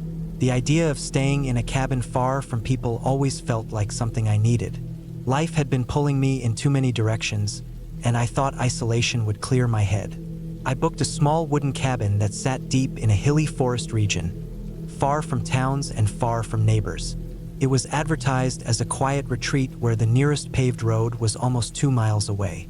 I imagined silence, long walks, the sound of wind moving through trees, and nights where I could hear nothing but the cracking of firewood. The drive to the cabin took longer than I expected. The last stretch was a dirt road full of potholes, and the trees grew so close on both sides that my car barely fit through. The path wound upward, bending around the hills, until I finally reached a small clearing where the cabin sat. It was simple. One floor, a pitched roof with stacked on the side, and a porch that looked like it hadn't been used much. The air was cooler than it had been in town, and it smelled like damp earth and pine needles. I parked the car and carried my things inside. The cabin had a single main room with a small kitchen in the corner, a fireplace, a bed pushed against the wall, and one door that led into a small bathroom. It looked clean but bare, like a place only used every now and then. There were 2 windows, one facing the forest clearing and one looking down toward the slope of the hill. At first, the quiet felt heavy. I could hear the faint buzz of insects outside, the occasional creak of the cabin wood as it settled, and the sound of my own movements echoing too loud for such a small place. I unpacked slowly, placing my food in the small fridge, setting my clothes in the corner, arranging my flashlight and matches by the fireplace. I wanted things where I could reach them easily. I was excited, but I also noticed that every sound I made reminded me of how alone I really was. That first evening, I walked outside and explored the immediate area. The forest pressed in thickly around the clearing. The trees were tall and old, their branches tangled and heavy with leaves. The ground was soft with fallen needles and damp soil. I noticed the trail that led further up the hill. It was narrow, almost hidden, but clear enough that someone had walked it before. I decided I would explore it the next day. For now, I just wanted to get settled. As the sun dropped, the forest grew darker faster than I thought it would. The shadows came thick, and soon the only light was from inside the cabin. I lit a fire in the fireplace, cooked a simple meal, and tried to relax. The night grew colder, and the sounds outside changed. I could hear small things moving, branches cracking, the rustle of leaves, faint noises that reminded me of footsteps, but I told myself it was animals. I had to remind myself again and again that I was alone and the woods were full of life. Still, I found myself checking the windows more than once. The next morning, I felt better. The sun came in through the window and lit the wooden walls, and the air inside was warmer. I ate breakfast and packed a small bag with water and a snack, then decided to follow that trail up the hill. The path was steeper than it looked, winding between trees and rocks. I kept walking higher until I found a spot where the trees opened just enough to see across the hills. The view was wide. Endless green forest stretching out, no houses, no people, just trees rolling into the distance. I stood there for a long time, breathing it in. That was the peace I had been looking for. When I finally turned to go back, I noticed something odd. On the side of the trail, pressed into the dirt, there was a shoe print. It was clear, deeper than my own, and bigger too. It looked fresh, not something old or washed out by rain. At first, I thought maybe another guest had been here recently, but the more I looked, the less that made sense. The trail was too hidden, too narrow. This was supposed to be a private retreat. I kept staring at it, then told myself it was nothing. Maybe it belonged to whoever managed the property. I went back to the cabin, but I couldn't get that shoe print out of my head. That night, as I sat by the fire, I heard something outside. It was different than the night before. This wasn't random rustling or the sound of small animals. This was steady, heavy, like slow movement around the cabin. My chest tightened as I sat there, listening. It would stop for a while, then start again. I stayed perfectly still, hoping it would fade. But then I heard the soft crunch of steps moving closer, circling. I wanted to believe it was a deer, but the rhythm was wrong. Too careful, too heavy. I didn't move for hours. Eventually, the sound stopped, and I tried to convince myself it was my imagination. But I barely slept that night. Every creak of the cabin made me sit up and listen. The following morning, I walked outside to check. First, everything looked normal. Then I noticed marks in the dirt around the side of the cabin. They were footprints, half smudged, but they were there. Someone had been walking circles around while I sat inside. A sick feeling grew in my stomach.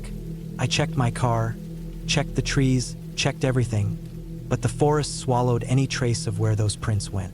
I told myself maybe it was a hiker who wandered too close, maybe someone just passing by, but I couldn't shake the thought that whoever it was, they had stopped right at my cabin. For the rest of that day, I couldn't relax. I kept checking the windows, kept looking at the tree line. I didn't hike, I didn't explore. I stayed close, but being inside didn't feel safe either. I decided I would leave the next morning. I didn't care that I had booked more days. Something didn't feel right, and I knew I wouldn't enjoy the rest of the trip. That night, I tried to sleep early, but it was impossible. I lay in bed staring at the ceiling, listening. The fire had burned low. The cabin was dark except for faint moonlight coming through the window. Then I heard it again. Slow steps, this time closer. My heart pounded so hard it felt like it shook the bed. I stayed still, straining to hear. The steps moved across the porch. Then silence. I didn't move, didn't breathe. Minutes passed. Then I heard the faintest sound, wood creaking under pressure. Came from the porch again, like weight shifting. Then another creak, this time louder. as if someone tested the door. My body went rigid. The doorknob didn't turn, but I felt sure someone was standing there, right outside, in the dark. I waited, terrified, until the sounds faded. By the time dawn broke, I had already packed everything. My plan was to leave immediately, but when I stepped outside, my breath froze.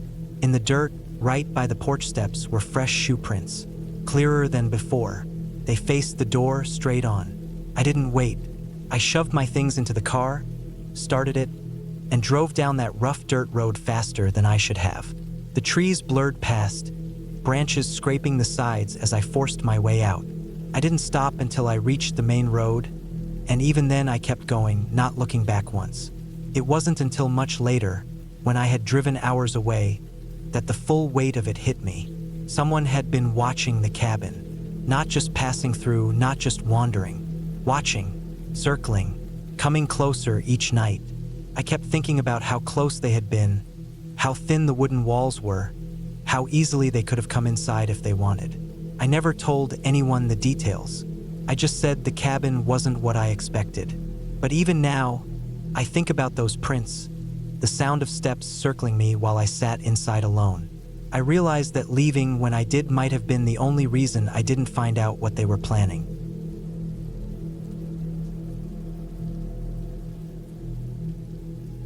I had been looking forward to a quiet weekend away from everything.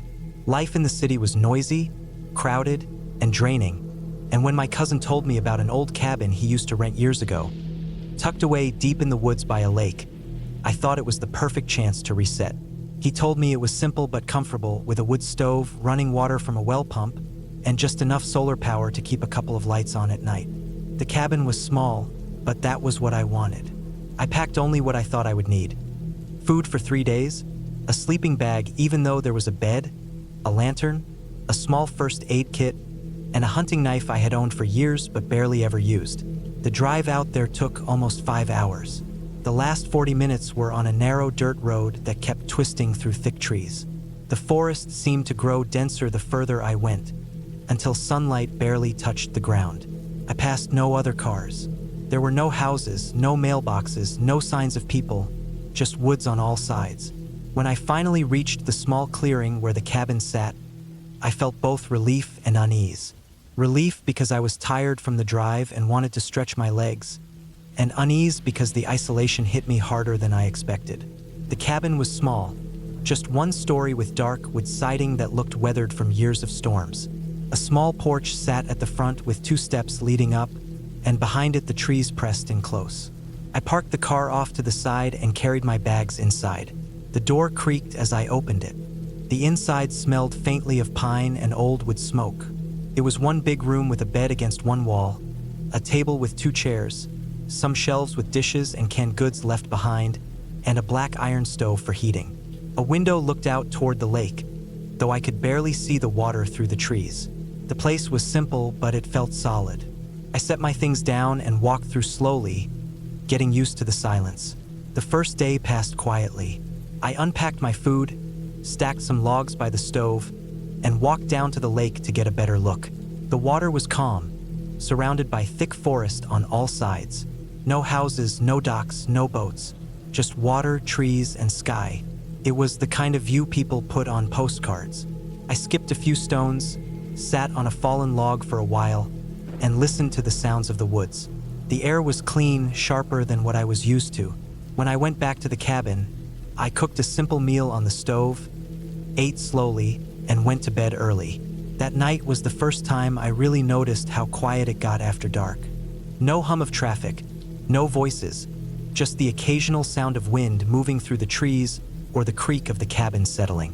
I left the lantern on low until I fell asleep. The second day, I decided to take a hike. I followed an overgrown trail behind the cabin that climbed into the hills. The ground was soft with pine needles and leaves, and the air smelled damp. I walked for almost 2 hours before turning back, making sure to mark small things in my head so I would not lose my way. On the way back down, I noticed something odd. A broken branch hung low across the trail, and below it in the dirt was a boot print. It was faint but clear enough. At first, I didn't think much of it. Maybe hunters came through here, But then I looked closer. The print was fresh, sharper around the edges than an old print would be. I had not passed anyone, and I had not heard anyone. The thought of someone else out there unsettled me, but I told myself it was nothing. People hiked all the time. When I returned to the cabin, I checked around it without even realizing why. The clearing looked the same as before. My car sat where I parked it, the grass around it bent from the tires. The porch had no footprints except mine. Still, I locked the door when I went inside and made a mental note of where my knife was. I cooked again, read from a book I had brought, and tried to push the thought away. That night, I had a harder time sleeping. I kept waking up to small sounds outside. A snapping twig, the crunch of leaves, the sound of movement just beyond the window. Each time I sat up, heart beating fast, staring into the dark, waiting for it to happen again. Sometimes it was silent, sometimes I thought I heard it faintly. I told myself it was animals. Deer, raccoons, maybe even a bear. That made sense. Still, I kept the knife close to me when I finally drifted off again. The third day started with a strange feeling. When I stepped outside in the morning, I saw a cigarette but near the edge of the clearing. It had not been there before. The dirt around it was pressed down faintly, like someone had stood there. I did not smoke, and I knew I had not dropped it. The sight of it made my stomach twist. Someone had been near the cabin while I was inside. I walked the edge of the clearing slowly, scanning the trees. The forest looked the same, quiet and empty, but I couldn't shake the feeling that I was being watched. I decided not to go hiking that day. Instead, I stayed near the cabin, chopping some firewood and keeping busy. I checked the lock on the door several times. I even made sure the windows latched properly. The hours moved slowly. Every sound from the woods made me look up. By late afternoon, I was tense and restless. I walked down to the lake again just to clear my head. The water rippled faintly in the wind. For a while, standing there calmed me, but when I turned to head back, I froze. Across the clearing near the trees, I thought I saw movement. A figure, dark against the trunks, just for a second, then gone. I stared hard, waiting, but nothing else moved. I told myself it could have been a trick of the light or my imagination, but my body did not believe it. My skin prickled. That night, I barely slept at all. I lay awake in the bed, listening to the woods. Sometime around midnight, I heard it again, the crunch of footsteps outside. This time it was slow, deliberate, not the quick scurry of an animal, but the steady weight of someone moving carefully. My mouth went dry. I stayed completely still, barely breathing, clutching the knife in my hand.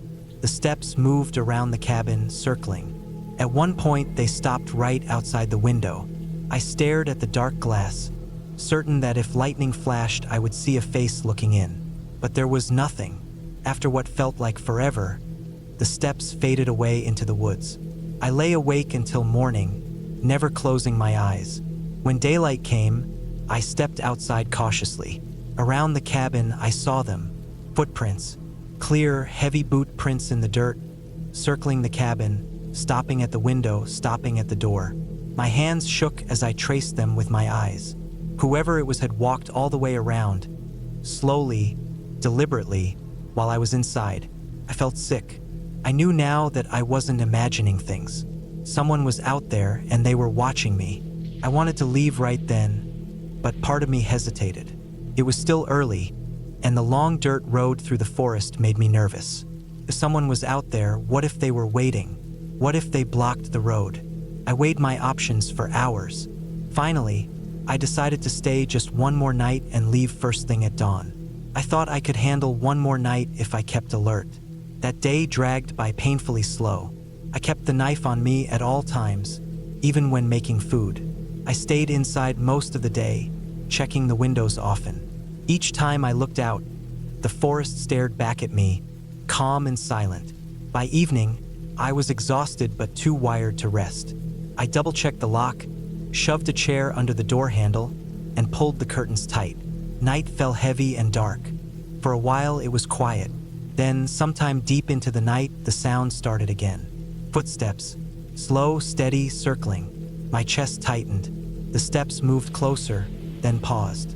The wood of the porch creaked under weight. Whoever it was stood right outside the door.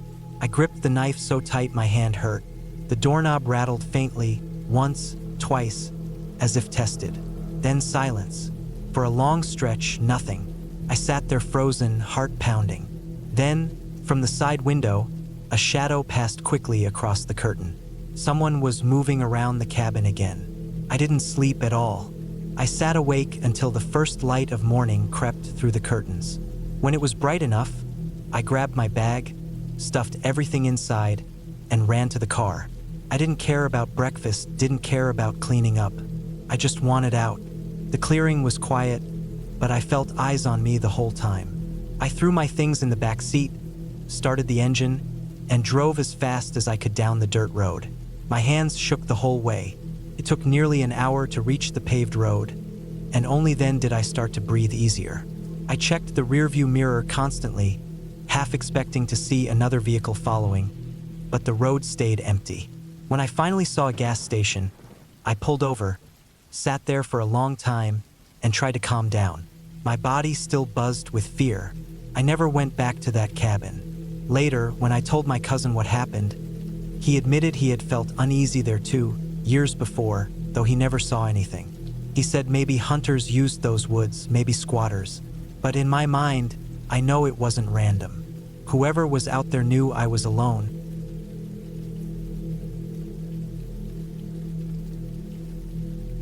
I had been waiting for weeks to get away from everything. Life in the city had been pressing down on me in ways I did not even notice until I started planning the trip. I was tired of the noise, the constant stream of people, the way I never seemed to get a single moment of silence. I wanted air that felt clean when I breathed it in. I wanted nights that were dark enough to actually see the stars. I wanted a place where no one could reach me unless I allowed it. That was why I decided to rent out a small cabin that sat tucked into the forest near the edge of a long, winding lake. It was the kind of cabin that did not show up on the main rental sites, the kind you found only after scrolling through local listings and small-town postings that seemed half forgotten. The pictures had looked simple. One room, a small kitchen, a wooden porch, and the lake stretching out behind it. No neighbors for miles, just trees, rocks, and water.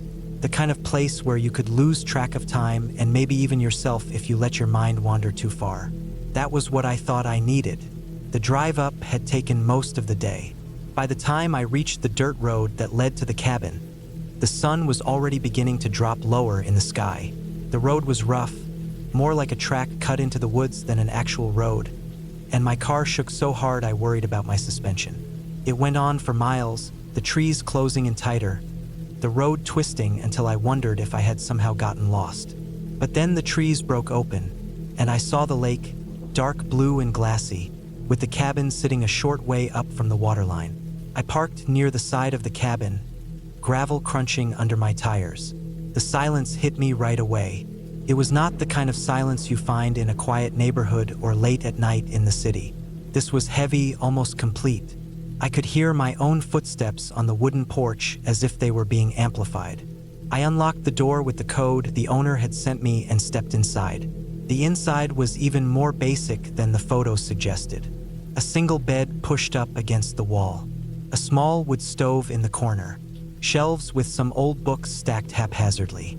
A kitchen counter with a sink, a two-burner stove, and a small refrigerator that hummed faintly. The bathroom was nothing more than a cramped stall with a toilet and a shower.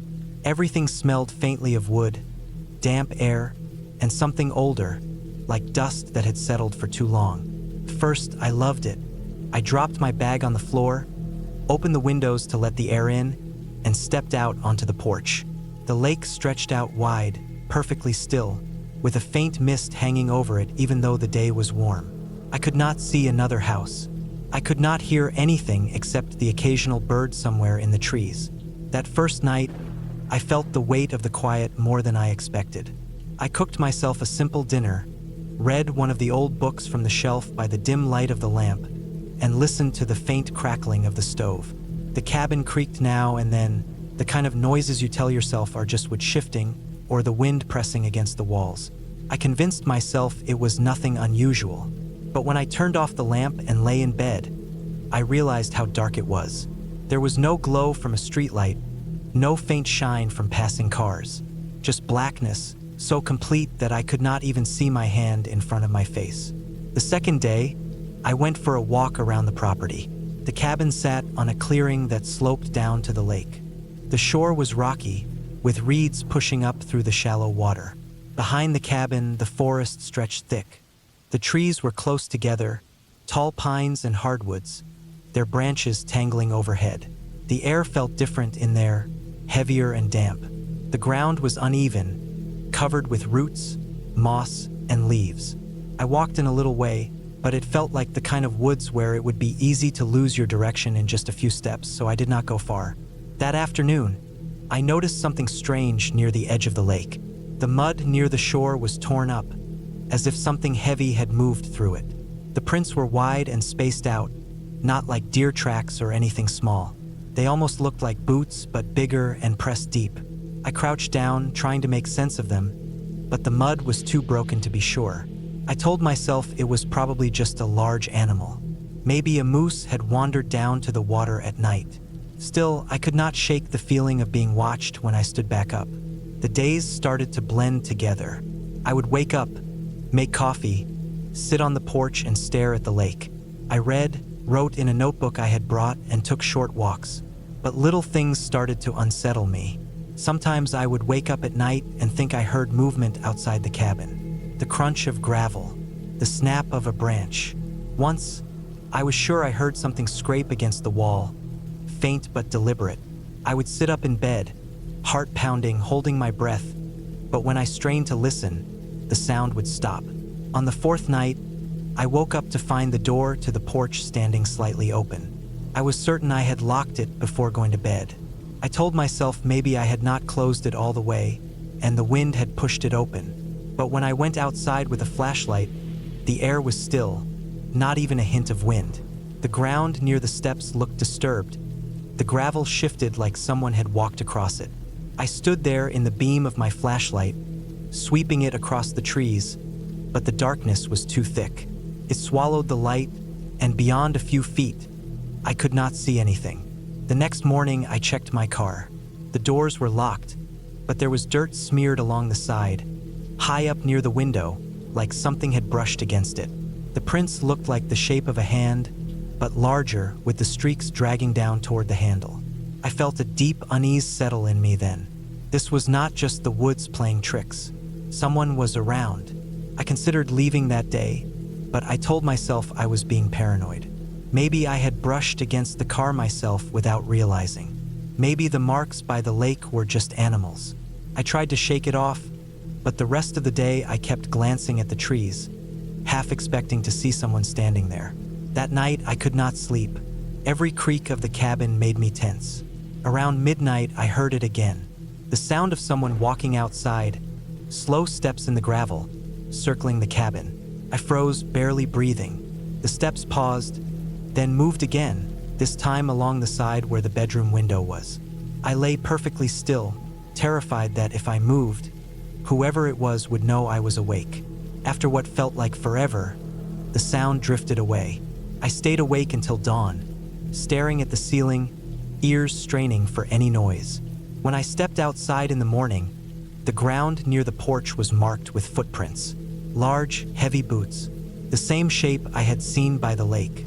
They circled the cabin and then disappeared into the woods. I felt my stomach twist. This was not my imagination. Someone had been there, watching, walking around while I lay inside pretending to be asleep. I spent that day on edge. Every sound in the forest made me jump. A branch snapping in the distance, a bird flapping suddenly out of a tree. My mind kept going back to the prints, the size of them, the way they had circled the cabin. Whoever it was had not been lost or passing through. They had been watching. By the sixth night, I knew I had to leave, but when I started my car, it would not turn over. I tried again and again, but the engine just clicked. When I opened the hood, I saw that wires had been cut, clean through. My throat went dry. Whoever was out there had done it while I slept. They wanted me stuck here. That night was the longest of my life. I pushed furniture against the door, though I knew it would not hold if someone really wanted to come in.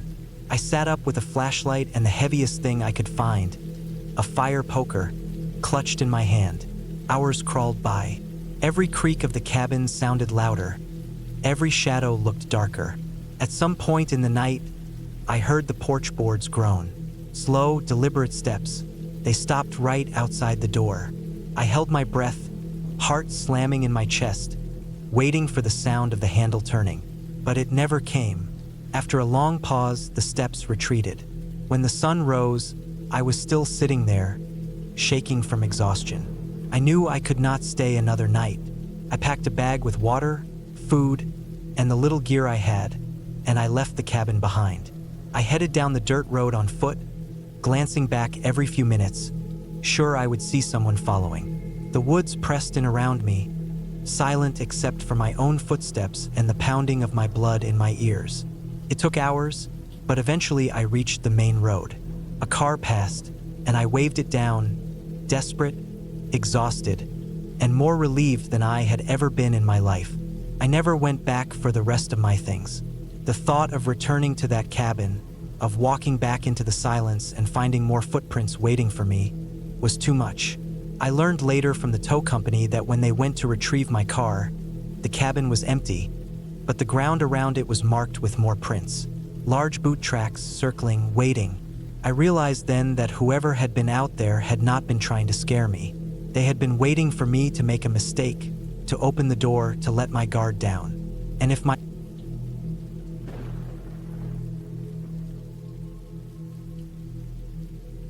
I never thought I would spend so much time remembering every small sound, every creak, every crunch of leaves outside a cabin door, but it's the kind of thing that sticks in your head after being truly scared. I want to explain everything clearly from the start because the way it all unfolded still feels strange in my mind, not because of anything impossible or unreal, but because of how fast a normal trip to the woods turned into something that made me question my safety at every second. The cabin was not really mine. It belonged to a friend of a friend, a place that was rarely used, sitting back in the woods off a dirt road. It wasn't one of those polished vacation cabins with fresh wood and glass windows. It was older, with dark boards weathered by years of rain and sun, and its roof sagged slightly on one side. The shutters were broken on two of the windows. The door had been repaired more than once. You could see the mismatched wood on the frame. It stood by itself with nothing else around but thick trees that stretched for miles. No neighbors, no stores, no paved roads. The closest sign of other people was at least a 30-minute drive back toward the main highway, and even that felt distant once you turned onto the dirt road and drove past the first bend. The cabin sat in a small clearing, just big enough for a single vehicle to park beside it.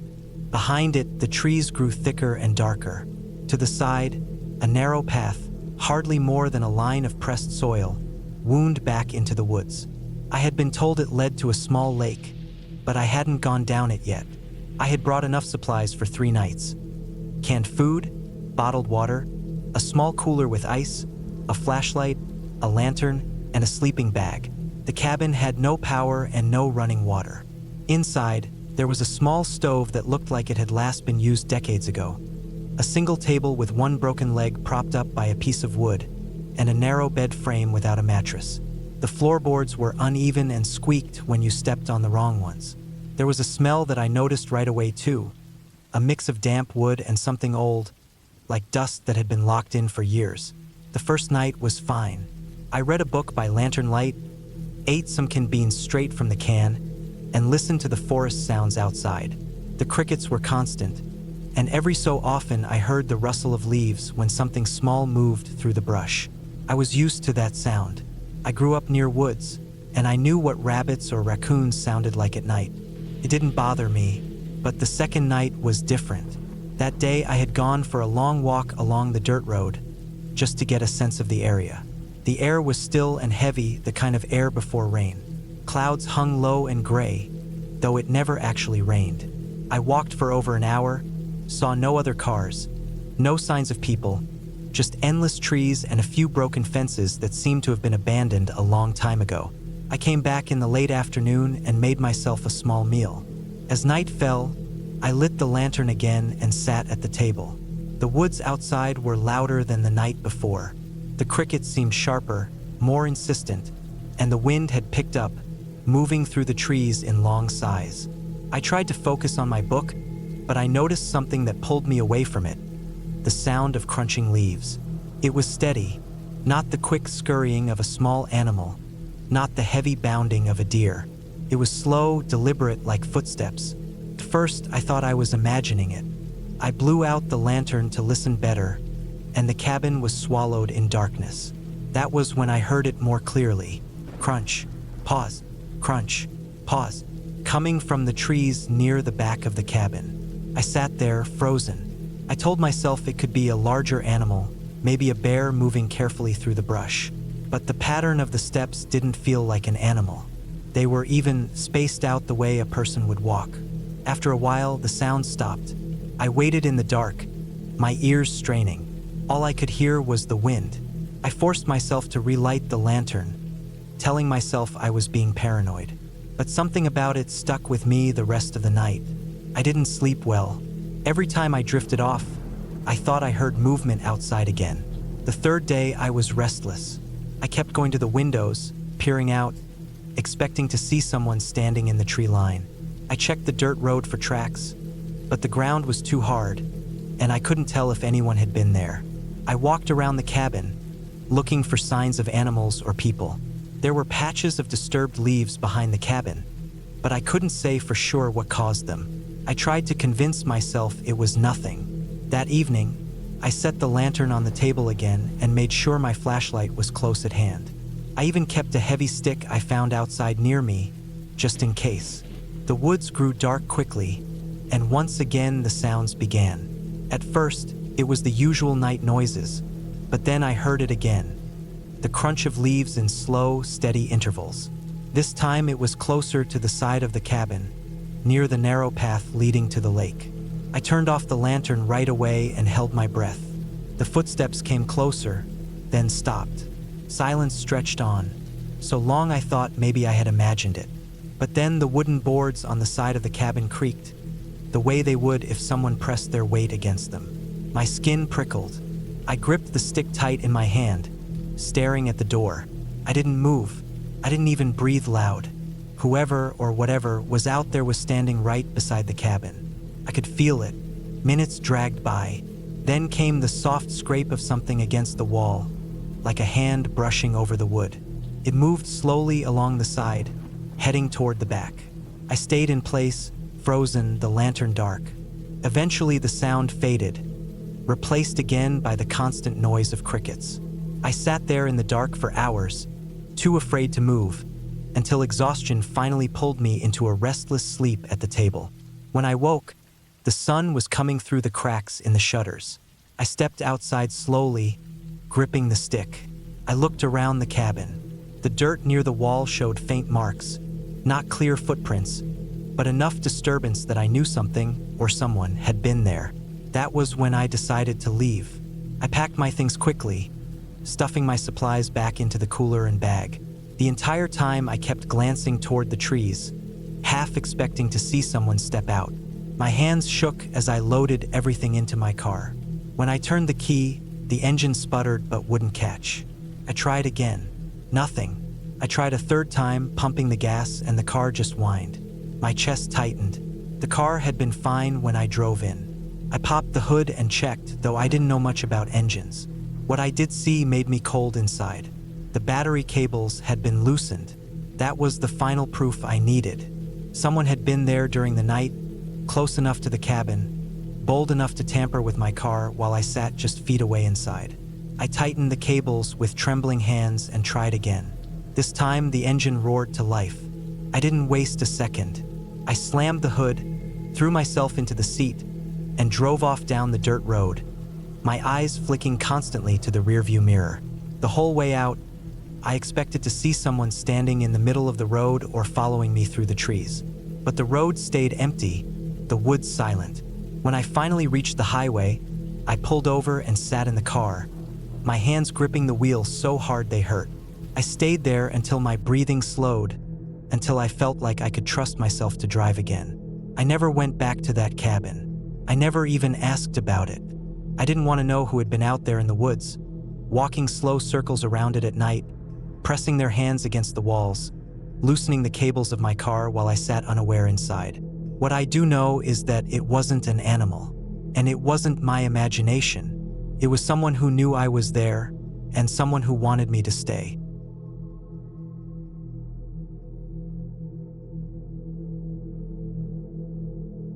I had been looking forward to a quiet weekend away from everything for months. Life in the city had been draining me in ways I didn't realize until I stepped away from it. I thought a cabin deep in the hills would give me the silence and distance I needed to clear my head. I wanted a place where I could hear the wind through the trees, where the air smelled of pine, and where the only sound at night would be the cracking of the wooden walls settling. I found one through a rental listing, an old place tucked back far off a dirt road. The pictures made it look rough but solid. A single room with a loft, a wood stove, and a small porch that looked out at nothing but endless trees. It was exactly what I thought I wanted. The drive out there was longer than expected.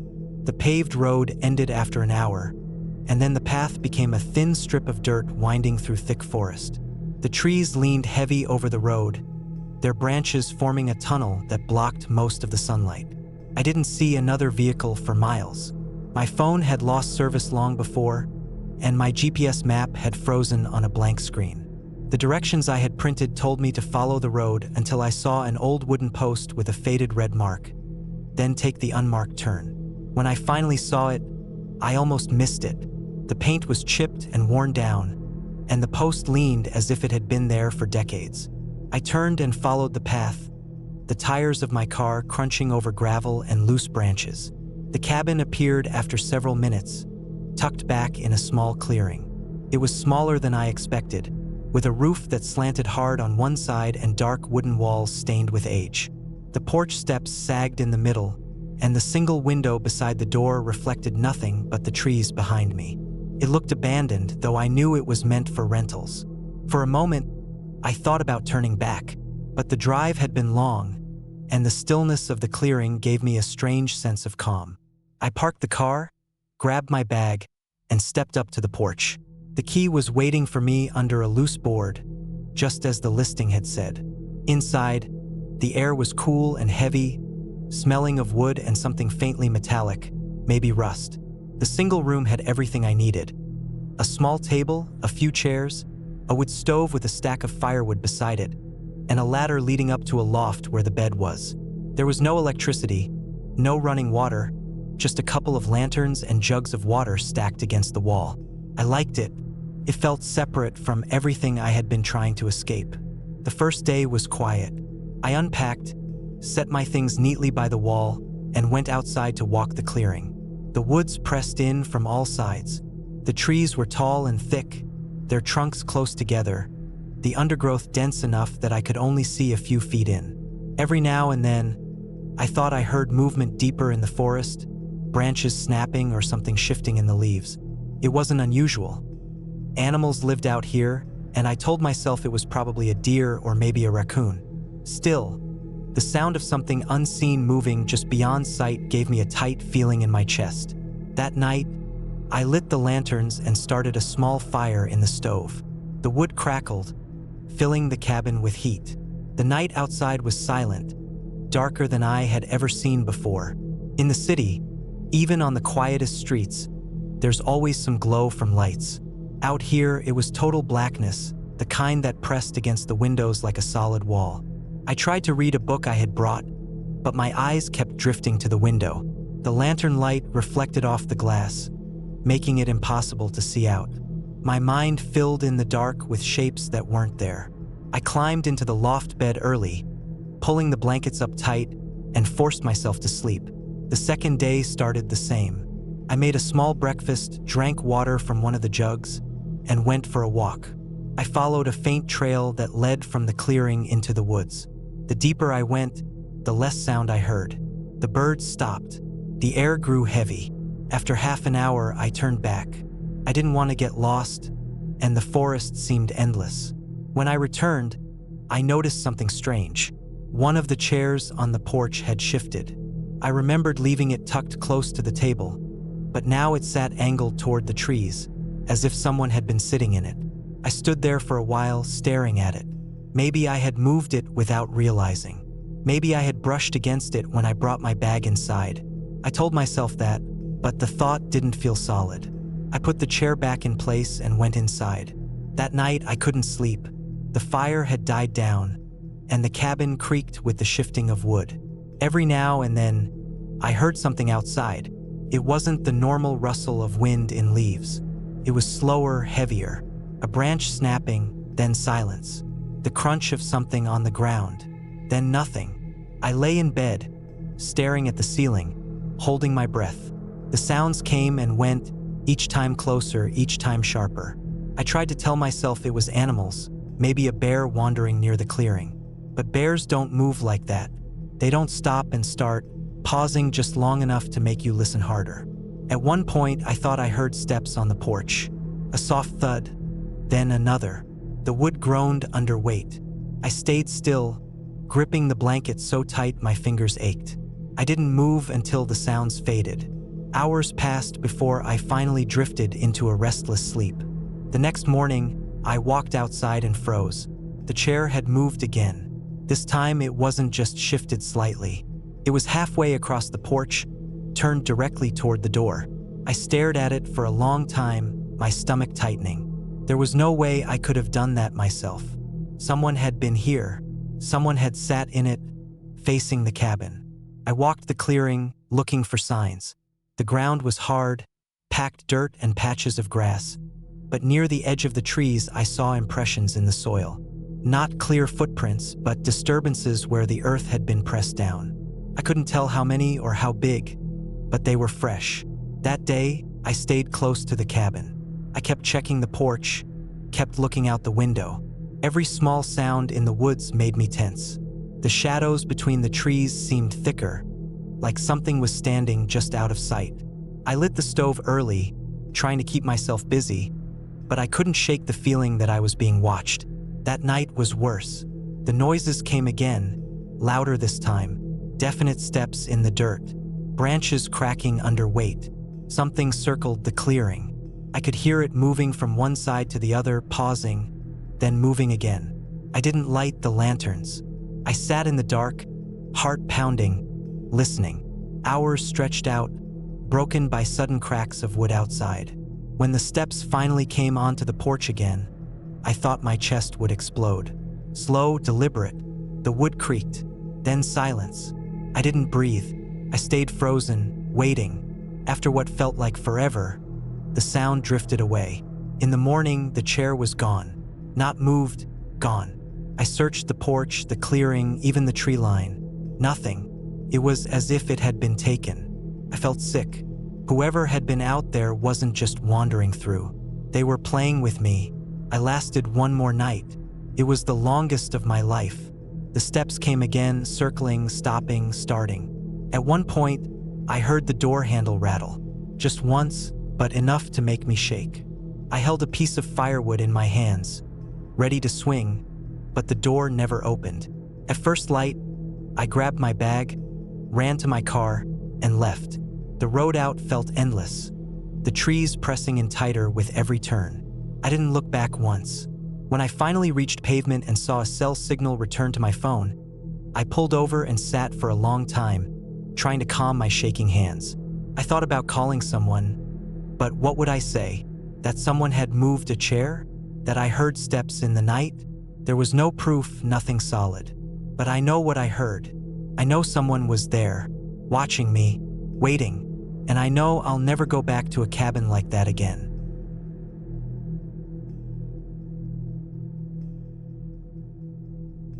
I had not planned to spend the week alone in the cabin. It was supposed to be a short break, a few days away from work and noise, a chance to sit in quiet and reset. The cabin was small, tucked into the edge of the forest near a lake, about an hour's drive from the nearest town. I had borrowed it from a friend who used it for hunting trips. He told me it was simple but good enough for a stay, stocked with firewood, canned food, and the basics. When I first arrived, the place looked just as he described. The dirt road narrowed as I got closer, trees closing in on both sides until my car barely fit through. The cabin itself was not much bigger than a garage. built from old timber that had darkened over the years.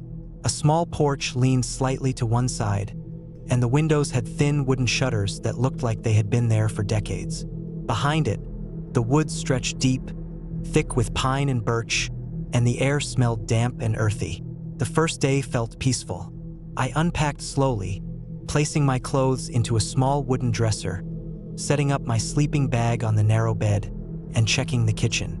The shelves held jars, canned beans, soup, and a few bottles of water. My friend had been right. It was enough for a week. The silence of the place felt heavy but calm. I could hear the wind through the trees, the distant call of birds, and the soft creaking of the wood each time I stepped across the floor. That night, I built a small fire in the stove, made myself a simple meal, and sat by the window as the last light left the trees. Darkness in a place like that felt thicker than in the city. Once the sun dropped, the forest became a wall of black. The only light came from the small glow of the fire inside and the occasional glint of moonlight on the lake. I went to bed early, listening to the sounds of the forest, branches snapping in the distance, the soft rush of wind, and the creak of wood settling around me. The second day passed slowly. I hiked a little, walked down to the lake, skipped a few stones across the surface, and sat on the shore with my shoes off. The water was cold even in late summer, but clear enough to see small fish darting near the rocks. By evening, I was tired but relaxed, ready for another quiet night. It was during that night that I first noticed something unusual. I had woken up thirsty and reached for the bottle of water I kept on the small table beside the bed. The fire had died down, and the cabin was dark except for the faint glow of the moon slipping through a crack in the shutters. I sipped the water and set the bottle down, but as I lay back, I thought I heard something outside. It wasn't an animal noise, not the usual rustle of leaves or snap of a branch. It was slower, heavier. It sounded like footsteps on the porch. I held my breath and listened. For a moment, there was only silence. Then one slow creak of a floorboard on the porch. My chest tightened. I sat up slowly, trying not to make noise, straining my ears for another sound. Nothing followed. The cabin was still again. I told myself it might have been the wind moving the wood, or maybe a raccoon climbing across the porch. But it had not sounded like that. It had sounded deliberate, like the slow press of weight on wood. I stayed awake for a long time, sitting on the edge of the bed, staring toward the door. I had locked it before going to sleep, a heavy metal bolt that slid across the frame, but I knew the cabin itself was old. The windows had thin glass. The walls were not strong. If someone wanted to get in, the lock would not matter much. After nearly an hour of silence, I finally lay back down, but I kept my ears open until exhaustion pulled me into sleep. The next morning, I tried to shake it off. In daylight, the cabin looked harmless, ordinary. I stepped out onto the porch, half expecting to see footprints, but the ground was hard and dry. Nothing showed. I told myself again that it must have been an animal, nothing more. Still, the unease stayed in the back of my mind. That day, I kept myself busier than before. I chopped some firewood, walked deeper into the woods, and tried to distract myself. By afternoon, clouds had gathered, and soon after dark, a light rain began to fall. The steady sound of it on the roof almost calmed me, covering the smaller noises of the forest. I ate dinner, cleaned up, and went to bed early, trying not to think about the sound from the night before. I woke again sometime deep in the night. The rain had stopped, the cabin was quiet, and the fire had gone out. My throat was dry, so I reached for the water again. As I set the bottle back down, I froze. Through the silence, I heard it again. Footsteps, slow and heavy on the porch. This time, there was no mistaking it. One creak, then another, then a pause. My mouth went dry. I stared at the door, watching the thin line of moonlight seeping in around the frame. I could hear my own heartbeat. The footsteps moved again, a slow shift of weight against the boards. Then I heard something else, the faint, metallic sound of the doorknob being tested. I stayed perfectly still, my body tense, hardly breathing. The knob rattled once, soft but clear. Then again, a little harder. The bolt held, but the sound turned my stomach. Whoever was outside was testing the lock. Minutes passed, long and heavy. The rattling stopped, but I could still feel the presence outside, waiting. Then, slowly, the footsteps moved again, across the porch, down the steps. After that, nothing, only silence. I didn't sleep again that night. I sat upright in the bed until dawn, listening, waiting, my hands clenched tight. When daylight finally came, I stepped outside carefully. The porch looked the same, but near the edge of the steps I noticed something in the dirt. Faint impressions, not clear footprints, but enough to see the shape of a shoe. The sight made my chest tighten. Someone had been there. It hadn't been my imagination, and it hadn't been an animal. Someone had come to the cabin in the night and tried the door. I thought about leaving right then, packing up and driving back to town, but part of me hesitated. I had driven hours to be there, told myself I wanted the quiet, and now I didn't want to admit defeat to fear. I convinced myself it might have been a hiker, maybe someone lost or curious. They had tried the door, found it locked, and left. That was all. Still, I could not shake the thought. I spent the day uneasy, my eyes always drifting to the tree line. The woods that had felt peaceful before now looked darker, hiding places where someone could be watching. I kept the axe I had used for chopping wood inside the cabin, setting it beside the bed. I double-checked the lock 3 times before nightfall. That night, I barely slept. Every sound made me stiffen. Every creak of wood or rustle outside sent my pulse racing. Hours crawled by until the sky began to pale. Nothing happened. No footsteps, no rattling at the door. But the absence of sound didn't comfort me. It felt worse somehow, like whoever had been outside before was still out there, waiting. The 4th day, I decided I couldn't stay the full week. The unease had grown too strong. I planned to leave the next morning, drive back to town, and cut the trip short.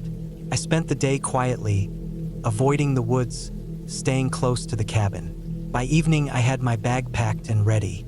That night, the sounds returned. Just after midnight, I heard the porch creak again. My chest tightened instantly. The steps were slower this time, deliberate, as if whoever was out there knew I was listening. The knob rattled again, harder than before, the bolt clinking against the frame. I gripped the axe tight, my hands sweating, and sat frozen. The rattling stopped. Then I heard a soft scrape along the wood of the door, like metal dragging against it. A knife, maybe. The sound made my stomach twist. Minutes dragged. The scraping stopped. The silence pressed in, heavy and suffocating. Then, slowly, I heard the footsteps again, moving away from the porch into the woods. I sat awake the rest of the night, every muscle tense, staring at the door until dawn. When morning came, I didn't hesitate. I grabbed my bag, shoved it into the car, and started the engine. The cabin looked small and harmless in the daylight, but I couldn't shake the memory of the sounds in the night, the rattling of the knob, the scrape of metal. As I drove down the narrow dirt road, I glanced once in the rearview mirror. The cabin disappeared between the trees, swallowed by the forest. I felt a weight lift as I left it behind, but the unease stayed with me. Someone had been out there watching, testing, waiting. By the time I reached town, I was exhausted, my hands stiff from gripping the wheel so tight. I stopped at a gas station, stepped out, and looked around at the bright lights, the people moving between cars. It felt unreal after the darkness of the cabin. I knew I would never go back there. The thought of it made my chest tighten. I had gone for quiet, for peace, but what I found instead was the knowledge that in the silence of the woods, you are never really alone. The cabin still stood there, hidden in the trees, but someone else knew about it. Someone had walked up those steps, tried that door, and tested the lock. If I had let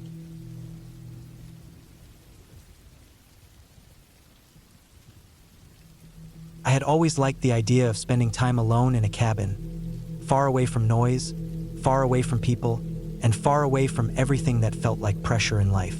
For years, I had worked long hours, staying in crowded cities where the sound of cars, horns, and chatter never really stopped.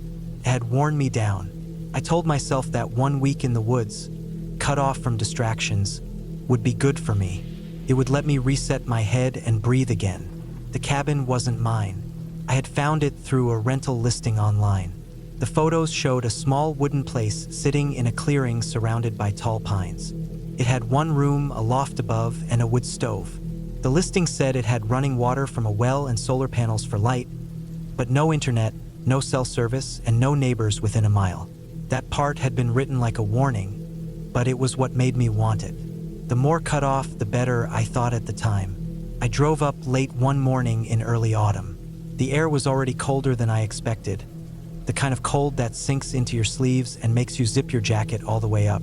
The road was a single dirt track that twisted through the trees, with dry leaves blowing across it like little brown animals darting away from my tires. The cabin came into view at the end of the track, smaller than it looked in the photos, but neat. The roof had a metal chimney sticking out, and stacked firewood leaned under a tarp against the sidewall. When I stepped out of the car, I noticed how quiet it was. Not just the lack of cars or voices, but the kind of quiet where you can hear your own breath, the crunch of your shoes on gravel, and the occasional bird. I stood there for a while, letting that silence wash over me, feeling like maybe this was exactly what I had needed. Inside, the cabin was simple. A wood table with 2 chairs, a bed pushed against one wall, a ladder leading up to a small loft with another mattress. The stove sat in the corner with a pile of kindling ready to use. The smell inside was dry wood, faint smoke, and something old, maybe the way cabins always smell when no one has stayed in them for a while. I set my bag down and felt a strange mix of peace and loneliness. The first day went as planned. I chopped some wood, tested the stove, unpacked my food. I had brought cans, pasta, some rice, and a cooler with meat and vegetables. I even had coffee packets to boil on the stove. By the evening, I was sitting outside with a mug of hot coffee, listening to the wind blow across the tops of the trees. I thought about how people lived like this all the time 100 years ago, and how soft we had gotten now. That night, I built a fire inside and lay in bed reading a paperback with my headlamp on. The sound of the fire was steady and comforting. At some point, I shut off the light, pulled the blanket up, and let the dark swallow the room. But sometime in the night, I woke up. It wasn't a sound that woke me at first. It was more the feeling that I was not as deeply asleep as I should be. My eyes opened in the dark, and for a while I didn't move. The fire had burned down to coals, so the cabin was mostly black except for a faint red glow in the stove's glass. That was when I heard it. Footsteps. They were faint, but I could hear the sound of dry leaves crunching outside the cabin. Slow, uneven steps like someone walking carefully. I froze, holding my breath. My heart began to pound so hard that it filled my ears. At first, I thought maybe it was an animal, but the sound was too steady. It wasn't a deer running. It wasn't something small like a raccoon. It sounded like boots pressing into leaves. The footsteps circled. They moved along one side of the cabin, then stopped. The silence was worse than the sound. I stared at the ceiling, not daring to shift or make noise. My mind tried to explain it away. A hiker who got lost. Someone from a nearby property. But I remembered the listing. No neighbors within a mile. And it was already the middle of the night. Who would be walking in the woods now? After a long time, I heard the footsteps again, moving slowly toward the back of the cabin. Then silence again. My throat felt dry, and I realized I was gripping the blanket so tightly that my hand hurt. I stayed like that for what felt like an hour until finally, exhaustion pulled me back into sleep. When morning came, I almost convinced myself I had imagined it. Maybe it had been an animal after all. Maybe the silence of the woods had made me sensitive to every little sound. I went outside to look. The ground around the cabin was covered in leaves, but sure enough, I saw them. Footprints. They weren't clear enough to tell a shoe size, but they were definitely human. The leaves had been pressed down in patches around the side and back of the cabin. I followed them a short way before they blended into the rest of the ground and disappeared. My stomach turned. I told myself it didn't mean anything. Maybe a hunter had passed through. Maybe someone was just exploring the woods. I tried to shake it off and spent the day hiking, trying to enjoy what I came for. But the peace I had felt the day before was gone. That night, I double-checked the locks on the door and windows. The door had only a simple latch, not much more than something you'd see on a shed. It didn't make me feel safe. I built a bigger fire, hoping the noise would drown out anything outside, and went to bed with my knife next to me on the floor. Again, I woke up to noise. This time, it was closer. Leaves at first, then wood creaking. The porch. Someone was standing on the porch. The boards groaned under the weight, slow, careful. My skin prickled all over, and I felt like my whole body was locked in place. The door was only a few feet from where I lay. The only thing between me and whoever was out there was that thin latch. The sound went on for a long time. A step, a pause, another step. I didn't breathe. My eyes watered from holding it in. Then silence. Nothing. The kind of nothing where you wonder if you've gone deaf. I waited, and waited, and waited. At some point, the exhaustion pulled me under again, but my sleep was broken and shallow. The next morning, I saw the porch boards had marks where the dirt from boots had rubbed in. I didn't want to admit it to myself, but someone had been right outside while I was inside. Watching, I spent the day on edge. Every sound of branches breaking or leaves moving made me whip my head. I kept thinking about leaving, but the road was long and rough, and I had told myself I wouldn't quit. Besides, part of me kept trying to reason it out. Maybe it really was nothing. Maybe someone passing through. But the truth was pressing in harder. Someone was out there at night, and they knew I was here. The third night was worse. Couldn't sleep. I stayed awake, sitting up in bed, the fire low. Around midnight, I heard it again. Steps, but not just around the cabin. They were at the window this time. I could hear the faint shift of leaves right beneath it. Then the smallest scrape, like a hand brushing the wood. I stared at the window, but it was too dark to see anything. Then the latch on the door rattled. Not hard, not like someone kicking it, but soft, testing. My chest felt like it was going to cave in. I gripped the knife so tight my knuckles ached. The sound stopped. Minutes dragged by. Then nothing. I didn't sleep at all. I sat there until the first gray light of morning seeped through the window.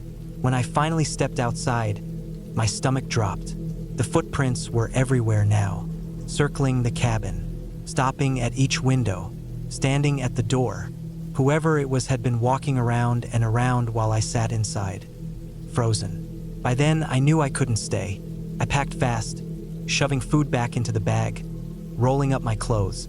I loaded the car with shaky hands. Every sound of the woods felt like someone moving toward me. I kept turning around, expecting to see someone step out of the trees. The drive out felt endless. The dirt road twisted and turned, and my eyes kept jumping to the mirrors. I was sure I would see another car behind me, or someone walking out into the road to block me. But no one came. When I reached the main highway, I didn't stop. I drove all the way back to the city without pausing once. By the time I got home, I was shaking from exhaustion. I never found out who it was. I never went back for the rest of the week I had booked. Later, I thought about calling the rental owner, telling them what had happened, but I didn't. What would I even say? That someone had walked around the cabin at night? That they tried the door? It wasn't enough for the police to care. But I know what I heard. I know what I saw. Someone had been out there, circling that cabin, night after night, waiting for something. And I was alone in the dark, with nothing but a thin wooden door between us.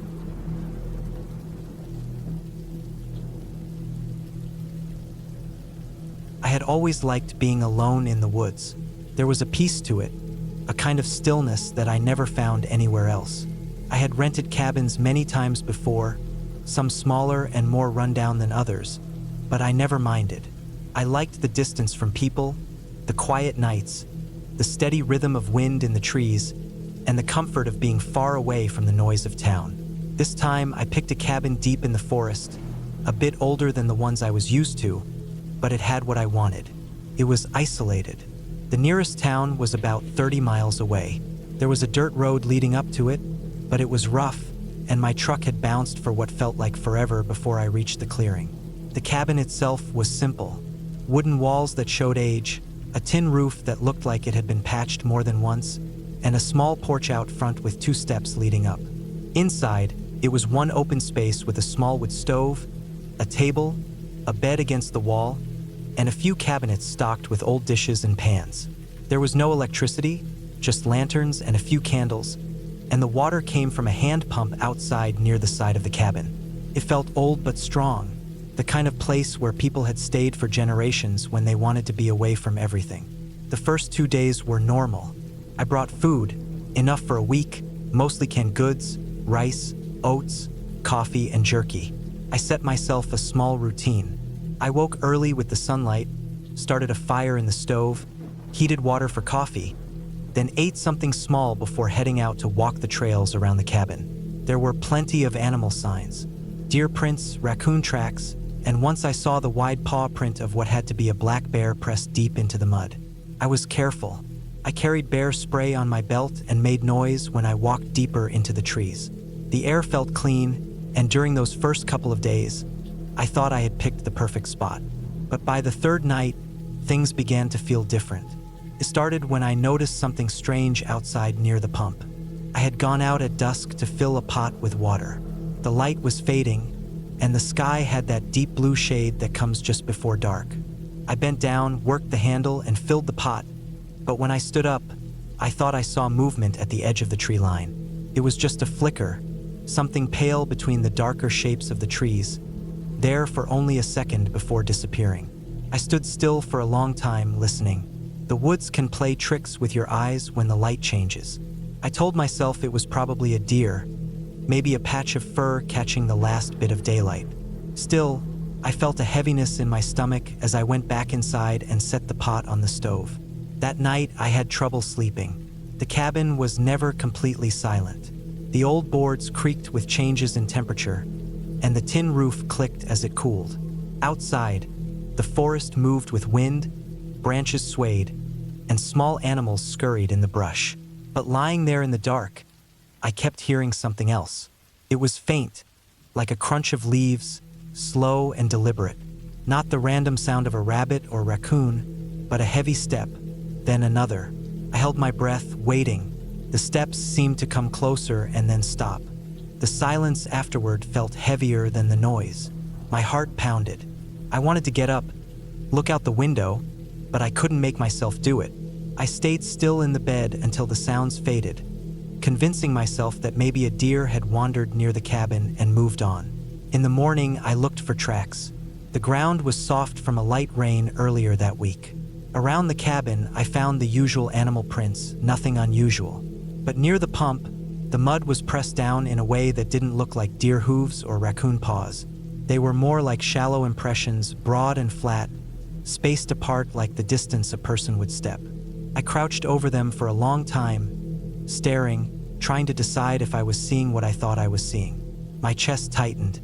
They looked like footprints, but faint, as if someone had walked there barefoot or in soft shoes. The idea made me uneasy. I stayed outside longer than I normally did that morning, looking into the trees, scanning for any sign of someone moving out there. Nothing. The day passed slowly. I tried to shake it off, but I couldn't stop thinking about those impressions. If someone had been out there, why hadn't they come up to the cabin? Why hadn't they made themselves known? This wasn't a place people just stumbled into by accident.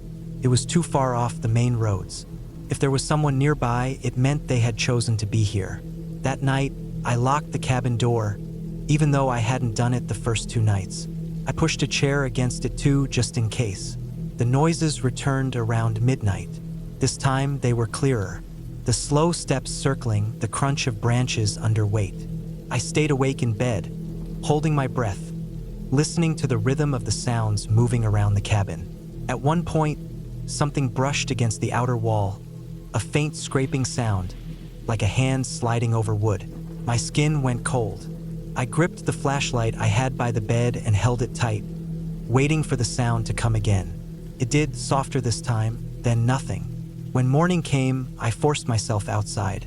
My hands shook as I pulled open the door, half expecting to see someone standing there. The clearing was empty, but the ground told another story. More impressions, clearer this time. They circled the cabin, close to the walls, as if someone had walked slow laps around me while I tried to sleep. My stomach nodded. It wasn't an animal. The spacing, the shape, the way they tracked, it was a person. I wanted to leave, but I told myself I was being paranoid. Maybe it was some local wandering the woods, maybe a hunter passing through. Still, I packed my gear, set it near the door, and kept the truck ready in case I had to go. I spent that whole day inside, too uneasy to walk the trails. I sat by the window, staring out at the tree line, jumping at every shift of shadow or flicker of movement. The sun dropped again, and with the light went the small comfort I had left. That night was worse. The sounds started earlier, just after dark. The same slow steps circling, but this time there was more. A tapping, faint, against the glass of the back window. Then silence. Then again, 2 sharp taps spaced apart. My heart raced so fast I felt lightheaded. I sat up in bed, clutching the flashlight, staring at the black window across the cabin. I couldn't see out, not with the lantern inside casting light. It was just a black square reflecting part of the room, but I knew someone was on the other side. The tapping stopped, but the footsteps kept going, circling, never rushing, never running, just steady, patient movements through the leaves. I barely slept. At some point, exhaustion forced me under, but I woke up at the first hint of gray light and bolted outside. The ground was a mess of tracks now, dozens of impressions layered over each other. Whoever it was had walked around my cabin for hours. My breath shook in my throat as I traced the prints. They didn't lead away into the woods like I hoped. They just circled over and over and then stopped near the back window. I decided to leave. I loaded everything into the truck as fast as I could, tossing bags into the bed, not caring how they landed. My hands shook so bad I dropped the keys twice before getting them in the ignition. The dirt road stretched ahead, and I pressed the gas hard, bouncing over the ruts, watching the trees fly past in the mirrors. My chest felt tight, my stomach knotted with fear, but the further I got from the cabin, the lighter it became. I didn't stop until I reached the highway. I pulled over there, breathing hard, gripping the wheel. I looked at myself in the mirror. My face was pale, eyes wide and bloodshot. I sat for a long time, just letting the sound of other cars pass, grounding myself in the noise of the world again. I never went back for the rest of my gear. I never even called the owner of the cabin to explain. I left it behind. To this day, I don't know who was out there or why they spent those nights circling my cabin. But I know they were patient, deliberate, and they never made a move to show themselves. They wanted me to know they were there, and that was enough. I learned something in those woods. Silence is not always empty. Sometimes it means someone is waiting.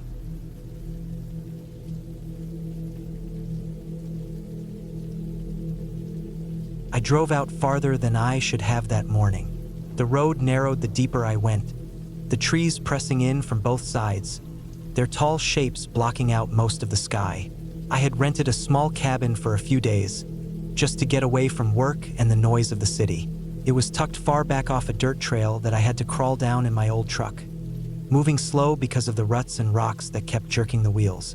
By the time I pulled up to the clearing where the cabin sat, I was already feeling uneasy. The cabin was small, plain, and a little worn down. The logs had darkened from years of rain and sun. The porch sagged in the middle. One window on the side looked like it had been replaced, the frame newer than the rest. It sat maybe 20 feet from a tree line that stretched for miles. Nothing but forest in every direction. I shut off the engine, stepped out, and the silence hit me. No cars, no voices, not even the distant sound of planes. Only the occasional chirp of a bird or the wind running through the leaves. I carried my bags inside. The place smelled like old wood and dust. There was a small kitchen area, a narrow hallway with a bathroom, and one bedroom in the back. It felt tight, like the walls were closer than they should be. I tried to tell myself it was just because I wasn't used to being away from noise. The first day went by fine. I stacked some firewood near the porch, walked around the property a little, and fixed myself something to eat. As the sun dropped, the light vanished fast. One moment the clearing was glowing orange, the next it was just dark shapes. I turned on the single lamp in the main room and sat down with a book. That night was the first time I noticed how loud the silence was. Every small creak of the cabin, Every brush of a branch outside sounded sharp, almost too sharp. When I finally lay down, it took a long time to fall asleep. The next morning, I tried to shake it off. I made coffee, walked down the narrow trail that stretched past the clearing, and looked around. The trees all looked the same, tall pines and thick underbrush. I didn't want to get lost, so I didn't go too far. On the way back, though, I noticed something strange near the edge of the clearing. The dirt looked disturbed, like someone had dragged something heavy across it not too long ago. The marks led from the woods toward the back of the cabin, then disappeared near the rear wall. I crouched down and looked closer. The earth was scuffed, the grass bent in one direction. Could have been an animal, I thought, maybe a deer. Still, I hadn't heard anything during the night. I walked around the cabin but didn't see anything else out of place. I pushed it to the back of my mind. That day, I chopped some wood, cleaned up inside, and tried to relax. But my eyes kept drifting to the tree line. Something about it bothered me. The trees stood too still, and the shadows between them seemed darker than they should have been. I didn't like how easy it would be for someone to stand there and watch without me ever seeing them. That night, I woke up suddenly. I wasn't sure why. The cabin was dark, only a bit of moonlight through the window. I listened hard. First, there was nothing. Then I heard it, a faint crunch outside, like a footstep on dry leaves. Then another, closer this time. I held my breath. Could have been an animal. Probably was. I lay still, staring at the ceiling, waiting. The steps stopped after a while, and eventually, I drifted off again. The next morning, I went out to look. First, I didn't see anything. Then, near the edge of the porch, I noticed a clear footprint pressed into the dirt. Not a boot print, not a shoe, a bare foot. The toes and heel were plain as day. I froze, staring at it. It wasn't mine. I had never walked outside barefoot. The print was fresh, sharp at the edges. A chill ran through me. Someone had been out here during the night, circling the cabin. I walked the perimeter, scanning the ground. I found a few more prints leading toward the woods, but they vanished once they reached the thicker grass. Whoever it was, they had come close, too close, and then slipped back into the trees. I felt exposed standing out there. I went back inside, locked the door, and checked the windows. The locks were flimsy, just old latches that could probably be forced open with a push. The front door wasn't much better. I tried to calm down, telling myself it could still be nothing. Maybe some hiker had wandered through, though I hadn't seen a single sign of people since arriving. All day I couldn't focus. Every sound made me tense. I started keeping the axe I had used for chopping wood near the door. When the sun went down, the unease grew worse. I left the lamp on all night, not wanting to sit in darkness. Around midnight, I heard it again. Slow steps outside, moving along the side of the cabin. I froze, gripping the axe handle. The steps circled toward the back, then stopped. I strained to hear. A soft scrape followed, like fingers brushing against the wood of the wall. My chest tightened. Someone was right outside. I sat there for what felt like hours, my ears ringing in the silence. Eventually, the noises faded. When morning came, I barely had the energy to move. I forced myself to check outside again. This time, near the back wall, I found scratches along the logs. Not deep, but long lines, uneven, like someone dragging something sharp across the surface. Beneath them, more prints, the same bare feet. That was when I knew for sure. It wasn't an animal. It was a person. Someone was out there watching me, coming close while I slept. The thought twisted in my head all day. Why would someone be barefoot in these woods? Why sneak around a cabin at night, leaving marks but never showing themselves? I thought about leaving, but the trail was rough and long, and the nearest town was miles away. I told myself I'd pack up in the morning when I had daylight. I just had to make it through one more night. That evening, I stacked furniture against the door, pushed a chair under the knob, and checked every window twice. I kept the axe in my hand as I sat in the main room, waiting. The night dragged on. Every creak felt louder than the last. Around 2 in the morning, I heard it, the doorknob shifting, a faint rattle. My heart pounded. Someone was testing the lock. The knob turned once, twice, then stopped. I sat frozen, clutching the axe so tight my hands hurt. Then came the soft press of weight against the door, like someone leaning their shoulder into it, testing how strong it was. The furniture rattled slightly. I thought it was going to give. My breath came fast and shallow. After what felt like forever, the weight lifted, and I heard footsteps retreating into the night. I didn't sleep at all. When the first light broke, I packed everything fast. I opened the door and froze. Right there, pressed into the dirt all around the porch, were more footprints. Bare feet, circling over and over, as if someone had walked around the cabin again and again while I was inside. Some prints faced the door directly, like whoever it was had been standing still, watching. I didn't even bother cleaning up. I threw my bags into the truck, started it, and drove out, bouncing hard over the trail. I kept glancing into the mirror, half expecting to see someone running after me from the trees. By the time I hit the main road, my hands were shaking on the wheel. I didn't stop until I reached a gas station miles away. I never went back to that cabin. I never even asked the owner about it.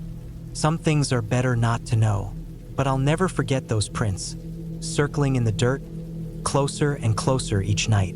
Someone was out there waiting, and if I had stayed one more day, I don't think I would have made it out.